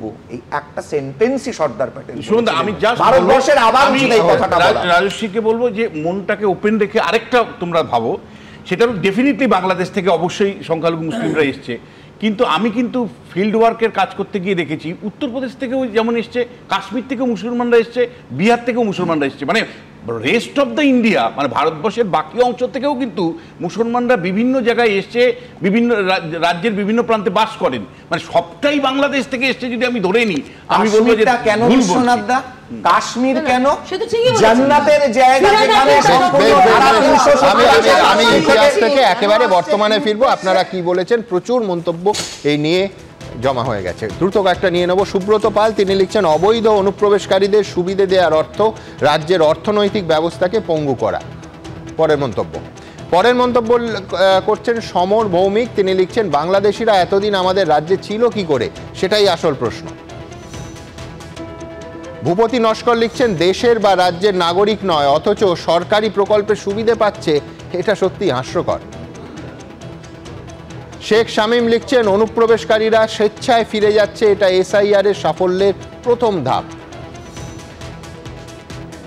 সুভাষ ঘোষ রাজ্জা লিখছেন, অনুপ্রবেশ আটকাতে ব্যর্থ হয়ে এখন অনুপ্রবেশকারীদের তাড়ানোর কৃতিত্ব নিয়ে লড়াই চলছে। আমি এইখান থেকে আমার পরের প্রতিবেদন এবং অবশ্যই পরের বিষয়ে যাব, যেটা কিন্তু আজকে ইডি রেড। সাধারণ অবস্থায় যদি এসআইআর না চলতো এবং তা নিয়ে এত রাজনীতির টানাপোড়েন না হতো, নিঃসন্দেহে এটা অন্যতম শিরোনাম হওয়ার কথা ছিল যে পশ্চিমবঙ্গ এবং ঝাড়খণ্ডের 44টা জায়গায় আজকে ইডি রেড। এবং সেই ছবিটা, যে ছবিটা কাউকে ক্রুদ্ধ করে, কাউকে হতবাক করে, সেটা হচ্ছে টাকার পাহাড়। 500 টাকার, এখন অবশ্য বেগুনি নোট দেখা যায় না, 500 টাকার নোটের বান্ডিল এবং বিপুল পরিমাণ সোনার গয়না। কি পেল ইডি, কি রেড, কি সূত্রে? এবার রাজ্যে ফের কেন্দ্রীয় এজেন্সির অভিযানে উদ্ধার টাকা, উদ্ধার হলো কাঁড়ি কাঁড়ি গয়নাও। কয়লা পাচারের তদন্তে শুক্রবার পশ্চিমবঙ্গ ও ঝাড়খণ্ড মিলিয়ে 44টি জায়গায় অভিযান চালালো ইডি। প্রোটেকশন মানি নিয়ে কিভাবে চলতো অবৈধ কারবার, বেআইনি টাকা কোথায় গেছে, কোন কোন প্রভাবশালীর পকেটে ঢুকেছে টাকা, এইসব প্রশ্নের উত্তর খুঁজতে ম্যারাথন অভিযানে নামে এনফোর্সমেন্ট ডিরেক্টরেট। উদ্ধার হয়েছে 10 কোটিরও বেশি টাকা ও গয়না। এর মধ্যে পশ্চিমবঙ্গ থেকে উদ্ধার হয়েছে 8 কোটির নগদ ও গয়না। শুক্রবার 7 সকালে সল্টলেকের একে ব্লকের কয়লা ব্যবসায়ী নরেন্দ্র খারকার বাড়িতে পৌঁছয় ইডি। পশ্চিম বর্ধমানের বিধাননগরেও ওই ব্যবসায়ীর একাধিক ফ্ল্যাটে তল্লাশি চালানো হয়। দরজা ভেঙে ভেতরে ঢোকেন ইডি আধিকারিকরা। প্রায় 8.5 ঘন্টা ধরে চলে তল্লাশি। কারা এসছে এরা? কার বাড়িতে এসছে? গোস্বামী বাড়িতে এসছে। গোস্বামী কত নম্বর ব্লক এটা, যে ব্লকে এসছে? কি করেন উনি? উনি তো আপনি পূজা আজা করেন। ইএম বাইপাসের ধারে সিলভার স্প্রিং আবাসনের কৃষ্ণ মুরারি কয়েলের ফ্ল্যাটে তল্লাশি চালায় ইডি। এছাড়াও সল্টলেকের বিজে ব্লকে এক ব্যবসায়ীর বাড়ি, দুর্গাপুরের বিধাননগরে চিন্ময় মণ্ডল নামে এক ব্যক্তির অফিস, দুর্গাপুরের সিটি সেন্টারে কয়লা ব্যবসায়ী লোকেশ সিং ও রামধনী জয়সওয়ালের অফিস এবং পাণ্ডবেশ্বরের কয়লা ব্যবসায়ী যুধিষ্ঠির ঘোষের বাড়িতে তল্লাশি চালানো হয়। ইডি সূত্রে দাবি, অবৈধভাবে তোলা কয়লা পাচার করতে একাধিক জায়গায় তৈরি করা হয়েছিল ফেক টোল প্লাজা, যেখানে নাকা চেকিং এর নামে আটকে ট্রাক পিছু 30 থেকে 35 হাজার টাকা প্রোটেকশন মানি নেওয়া হতো। বিনিময়ে দেওয়া হতো একটি স্লিপ। রাস্তায় পুলিশ আটকালে ওই স্লিপ দেখিয়ে নির্দিষ্ট দূরত্ব পর্যন্ত বিনা বাধায় পৌঁছে যায় অবৈধ কয়লার গাড়ি। অভিযোগ, পশ্চিমবঙ্গ ঝাড়খণ্ড সীমানায় কুলটির দুবুড্ডি চেকপোস্টের কাছে এক সিন্ডিকেটের অফিস থেকে দেওয়া হতো স্লিপ। শুক্রবার সেখানে তল্লাশি চালায় ইডি। এই অফিস থেকে প্রচুর নথিপত্র পাওয়া গেছে এবং যে প্যাডের পাতা ইউজ হয়, যে ইলিগাল কয়লা সেটাকে পাচার করার জন্য যে প্যাডের পাতা ইউজ হয়, সেগুলো বাজেয়াপ্ত করা হয়েছে। রানীগঞ্জে সুন্দর ভালোটিয়া নামে এক ব্যবসায়ী বাড়ি ও অফিসে অভিযান চালায় কেন্দ্রীয় এজেন্সি। সূত্রের খবর, দেশ জুড়ে একাধিক সোনার গয়নার শোরুম রয়েছে এই ব্যবসায়ীর। শুক্রবার 7 সকালে হাওড়ার সলপে ব্যবসায়ী পারভেজ সিদ্দিকির বাড়িতেও পৌঁছে যান ইডি আধিকারিকরা। এই বেআইনিভাবে কয়লা উত্তোলনের ক্ষেত্রে তিনি কতটাভাবে আর্থিকভাবে লাভবান হয়েছেন এবং সেই টাকা কোথায় কোথায় পৌঁছে গিয়েছে বা কোন কোন প্রভাবশালীর যোগসূত্র রয়েছে, ফলত সব মিলিয়ে সকাল থেকে একাধিক জায়গাতে তৎপরতা চলছে। পুরুলিয়ার পাড়া থানা এলাকার রুকনি ও দুবরায় 2টি কোকিং কারখানায় তল্লাশি চালায় ইডি। খতিয়ে দেখা হয় নথিপত্র। প্রকাশ সিনহা, সুকান্ত মুখোপাধ্যায়, মনোজ বন্দ্যোপাধ্যায়, এবিপি আনন্দ। এটা কিন্তু মানে অল্প সময়ের মধ্যে একটা সুদূর প্রসারিত ফলও আসতে পারে, মানে বড় ধরনের প্রভাবশালীর কাছে পর্যন্ত পৌঁছতে পারে। মানে এটা কেবলমাত্র কিছু ব্যবসায়ীকে রেড করলো এরকম নাও হতে পারে, এটাও একটা পলিটিক্যাল মুভ হতে পারে। আমি তীব্র বিরোধ করছি বিশ্বনাথ দার এই স্টেটমেন্টটাকে, যে প্রধানমন্ত্রী স্টেট সেটিংটাকে ব্রেক করার একটা ইঙ্গিত দিয়েছেন। এরকম ধরনের কথা অত্যন্ত নিন্দনীয়। এবং কারণ এ ধরনের কোনো সেটিং, প্রথম কথা হচ্ছে যদি থেকে থাকতো তাহলে সুজনবাবুরা কেন বেরিয়ে যাচ্ছেন না ইন্ডিজোট থেকে? আজকে এত বছরে এত দুর্নীতি, প্রত্যেকটা পাড়ায় পাড়ায় থেকে আরম্ভ করে তৃণমূলের আগে ভারতীয় জনতা পার্টি 2014 সালে আসার আগে একটা জায়গায় কোনোদিন, আজকে রেডও দেখেছেন, এত বছর পরে লালু কত বছর কনভিকশন হওয়ার, কত বছর পরে জেল খাটলেন, কত বছর পরে হরিয়ানার চিফ মিনিস্টার জেলে গেলেন, জয়ললিতা জেল খাটলেন। আপনাকে অভিজিৎ গাঙ্গুলি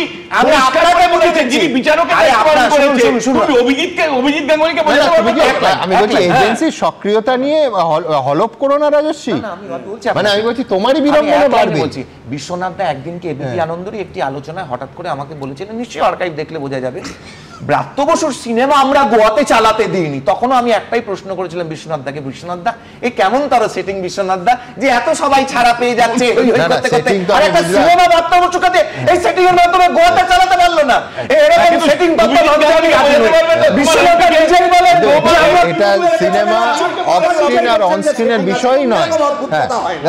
প্রথম কথাটা হচ্ছে যে এই সেটিং এর আলোচনা বহুদিন হচ্ছে, কিন্তু তা সত্ত্বেও মোট ভোটের যোগফল বিজেপি আর তৃণমূলের একই থাকছে।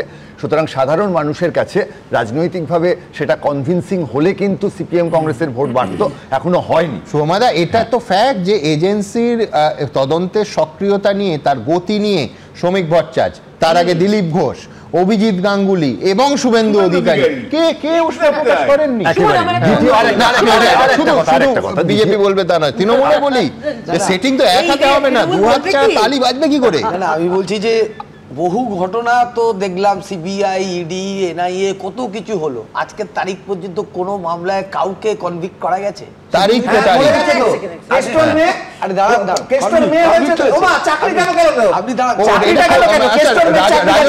বিরাট অ্যাচিভমেন্ট এজেন্সির যে অনুব্রত মণ্ডলের কন্যা, যিনি রাজনীতির সঙ্গে 300 মাইলের মধ্যে নেই, তার কনভিকশনটাকে রাজশ্রী মনে করছে এজেন্সির।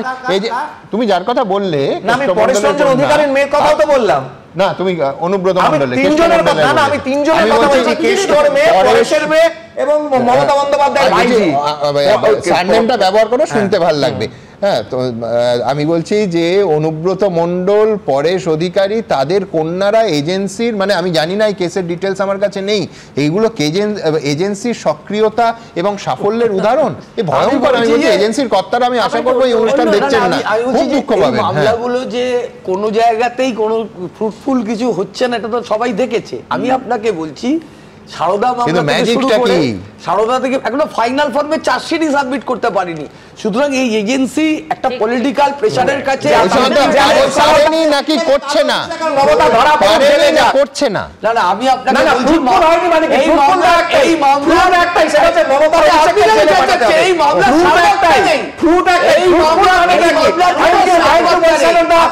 আপনি চান মমতা অভিষেক জেলে যাক। Thank you. না না ভাই, আমার ভাই রাজস্ব একদম ঠিক কথাই বলেছে।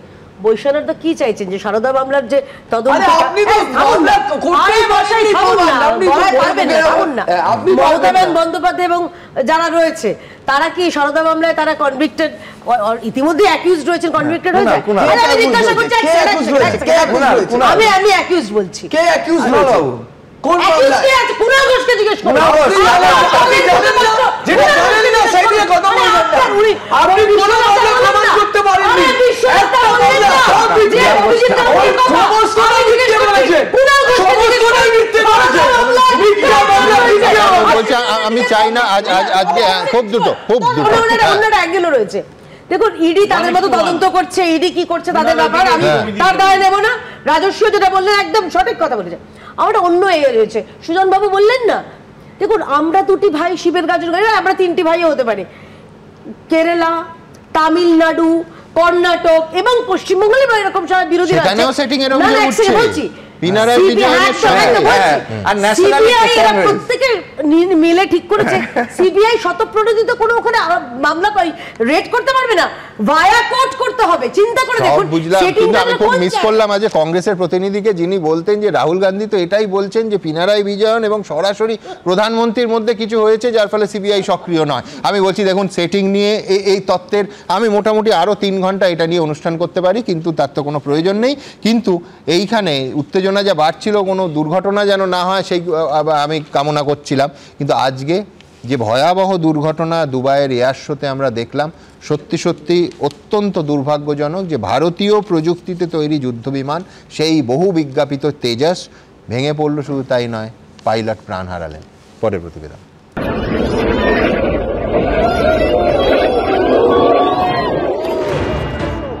বিদেশের বুকে ভয়ঙ্কর আকাশ দুর্ঘটনা। দুবাইয়ে এয়ার শো চলাকালীন এভাবেই ভেঙে পড়ল ভারতে তৈরি যুদ্ধবিমান তেজস। দাউ দাউ করে পুড়ে ছাই হয়ে গেল আস্ত বিমান। মৃত্যু হল বায়ুসেনার পাইলটের। স্থানীয় সময় শুক্রবার দুপুর 2:10 দুর্ঘটনাটি ঘটে। কি কারণে ভারতে তৈরি এই যুদ্ধবিমান ভেঙে পড়ল তা এখনো জানা না গেলেও ভিডিওতে দেখা যাচ্ছে আচমকাই নিচের দিকে নামতে নামতে মাটিতে আছড়ে পড়ে যুদ্ধ বিমানটি। সঙ্গে সঙ্গে আগুন ধরে যায় বিমানে, কালো ধোঁয়ায় ঢেকে যায় গোটা এলাকা, আগুনের গোলা তৈরি হয়। মৃত্যু হয় ভারতীয় বায়ুসেনার উইং কমান্ডার নমনভ স্যালের। তিনি হিমাচল প্রদেশের কাংড়ার বাসিন্দা। দুবাইতে যে প্লেনটা ক্র্যাশ হয়েছে তেজাস, এটা ভারতের জন্য একটা দুর্ভাগ্যর কথা নিশ্চয়ই। There is a loss of life of the pilot. পাইলটের একটা ভেরি এক্সপিরিয়েন্স পাইলট। এছাড়া তেজাস এয়ারক্রাফটের কিন্তু একটা খুব নেগেটিভ পাবলিসিটি হয়ে গেল। যুদ্ধর জন্যে, এক্সপোর্টসের জন্য যেটা ভারত চাইছে সেটার জন্য কিন্তু একটা নেগেটিভ পাবলিসিটি হলো। যুদ্ধ বিমান তেজস ভারতীয় বায়ুসেনার অত্যন্ত গুরুত্বপূর্ণ অঙ্গ। রাষ্ট্রায়ত্ত সংস্থা হ্যালের তৈরি তেজসকে নিয়ে বায়ুসেনার একাধিক পরিকল্পনা রয়েছে। দেশীয় প্রযুক্তিতে তৈরি এই যুদ্ধ বিমান ওজনে হালকা, আয়তনেও অনেক ছোট, সুপারসনিক গতিতে উঠতে সক্ষম। প্রথমে সিঙ্গেল সিটার মার্ক 1 ও পরে অত্যাধুনিক রেডার সিস্টেম, ইলেকট্রনিক ওয়ারফেয়ারের প্রযুক্তি সহ মার্ক 1 এ ভার্সন তৈরি করা হয়। ভারতীয় বায়ুসেনা ও নৌবাহিনীতে তেজসকে অন্তর্ভুক্ত করা হয় 2015 সালে। এহেন যুদ্ধ বিমানের ভেঙে পড়া নিঃসন্দেহে বড় ধাক্কা।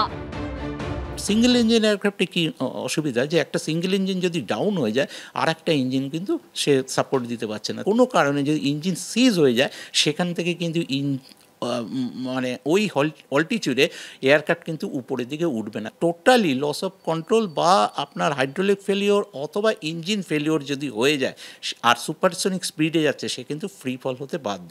এটা গেল টেকনিক্যাল এরার। আর একটা যদি হিউম্যান এরার যদি ধরেন, হিউম্যান এরারে এখানে থেকে যদি ডাইভ কন্ডিশনে গিয়ে ও কিন্তু যদি রোল করতে চায়, যে অল্টিটিউড কিন্তু খুব কম ছিল, সেখানে যদি পাইলট ডাইভ করে নিচের দিক দিয়ে ঘুরতে চায় তাহলে কিন্তু একটা বিরাট বিপদ। দুবাই এয়ার শো বিশ্বের অন্যতম গুরুত্বপূর্ণ ইভেন্ট। এখানে বিভিন্ন দেশের বিমান নির্মাতা সংস্থা অংশ নেয় বাণিজ্যের উদ্দেশ্যে।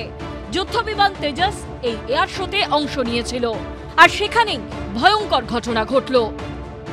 যখন লো লেভেলে একটা এয়ারক্রাফট ফ্লাই করে আর ম্যানুভার করে, যদি কোনো গন্ডগোল ঘটে ওটাকে কন্ট্রোল করা খুব মুশকিল হয়ে যায়। যদি এয়ারক্রাফটটা একটা হাই অল্টিটিউডে এইসব করছে, আর তখনও পাইলটের কাছে রিঅ্যাকশন টাইম থাকে, আর ও চেষ্টা করছিল নোজটাকে একটু ওপরে করার জন্য যাতে ওপরে চলে যাবে, কিন্তু সেটা পারলো না। রিঅ্যাকশন টাইমটা অনেক কম ছিল, যার জন্য প্লেনটা ক্র্যাশ করে গেল। দুবাই এয়ার শো চলাকালীন বৃহস্পতিবারই কয়েকটি সোশ্যাল মিডিয়া অ্যাকাউন্ট থেকে দাবি করা হয়েছিল তেজস যুদ্ধ বিমান থেকে জ্বালানি লিক করছে, কিন্তু কেন্দ্রীয় সরকারি সংস্থা পিআইবির তরফে সেই অভিযোগ খারিজ করে জানানো হয় অভিযোগ সম্পূর্ণ মিথ্যা। তেজস যুদ্ধ বিমানে কোনো যান্ত্রিক ত্রুটি নেই, সাধারণ ড্রেনেজ প্রক্রিয়ার কারণেই তরল বেরোচ্ছিল। এরপর শুক্রবার তেজস দুর্ঘটনাগ্রস্ত হয়। দুর্ঘটনার কারণ খতিয়ে দেখতে কোর্ট অফ ইনকোয়ারি গঠন করেছে ভারতীয় বায়ুসেনা। 2023 সালের 25শে নভেম্বর প্রধানমন্ত্রী নরেন্দ্র মোদী তেজসে চেপেছিলেন। 2024 সালের মার্চে রাজস্থানের জয়সালমেরে ভেঙে পড়েছিল যুদ্ধ বিমান তেজস। 1 বছরের মাথায় ফের দুর্ঘটনাগ্রস্ত হল তেজস। মৃত্যু হল বায়ুসেনার পাইলটের। প্রতিরক্ষা মন্ত্রী রাজনাথ সিং সোশ্যাল মিডিয়ায় লিখেছেন, দুবাই এয়ার শোতে প্রদর্শনের সময় ভারতীয় বিমান বাহিনীর একজন সাহসী পাইলটের মৃত্যুতে গভীরভাবে শোকাহত। রাহুল গান্ধী বলেছেন, দুবাই এয়ার শোতে তেজস দুর্ঘটনায় সাহসী আইএফ পাইলটের মৃত্যুতে গভীরভাবে শোকাহত। তার পরিবারের প্রতি আমার আন্তরিক সমবেদনা। দেশ তার সাহস এবং কাজকে সম্মান জানিয়ে পাশে থাকবে। দিল্লির প্রাক্তন মুখ্যমন্ত্রী অরবিন্দ কেজরিওয়াল সোশ্যাল মিডিয়ায় লিখেছেন, ভারত একজন সাহসী বিমান যোদ্ধার মৃত্যুতে শোকাহত। দুর্ঘটনার কারণ নির্ণয়ের জন্য দ্রুত এবং যথাযথ তদন্ত প্রয়োজন। আমাদের পাইলটদের নিরাপত্তা এবং জীবন অত্যন্ত গুরুত্বপূর্ণ। ঐশী মুখোপাধ্যায় ও ময়ূক ঠাকুর চক্রবর্তীর রিপোর্ট, এবিপি আনন্দ। কি কাজ কি কথা সেটা তত বড় কথা নয়, আগে বলো তুমি কোন দল। সে কবে লিখেছিলেন শঙ্খ ঘোষ। এখন এসআইআর এর আবহে মতুয়াদের নিয়ে তৃণমূল বিজেপি দুই দলের দড়ি টানাটানি একেবারে চরমে উঠেছে। একদিকে বিজেপির তরফে সিএ ক্যাম্প করা হচ্ছে, অন্যদিকে কদিন আগেই অনশনে বসেছিলেন তৃণমূলপন্থী মতুয়াদের একাংশ। ভোটের আগে এই দড়ি টানাটানিতে আসলে ভোটারদের কোনো সুরাহা হয় নাকি সুবিধা হয় একমাত্র ভোট ব্যাংকের রাজনীতি? 2 দশক ধরে এই প্রশ্নটা করে যাচ্ছি বলে আবার কেস দেবেন না প্লিজ। কেস দেবেন না প্লিজ।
কেস দেবেন না প্লিজ।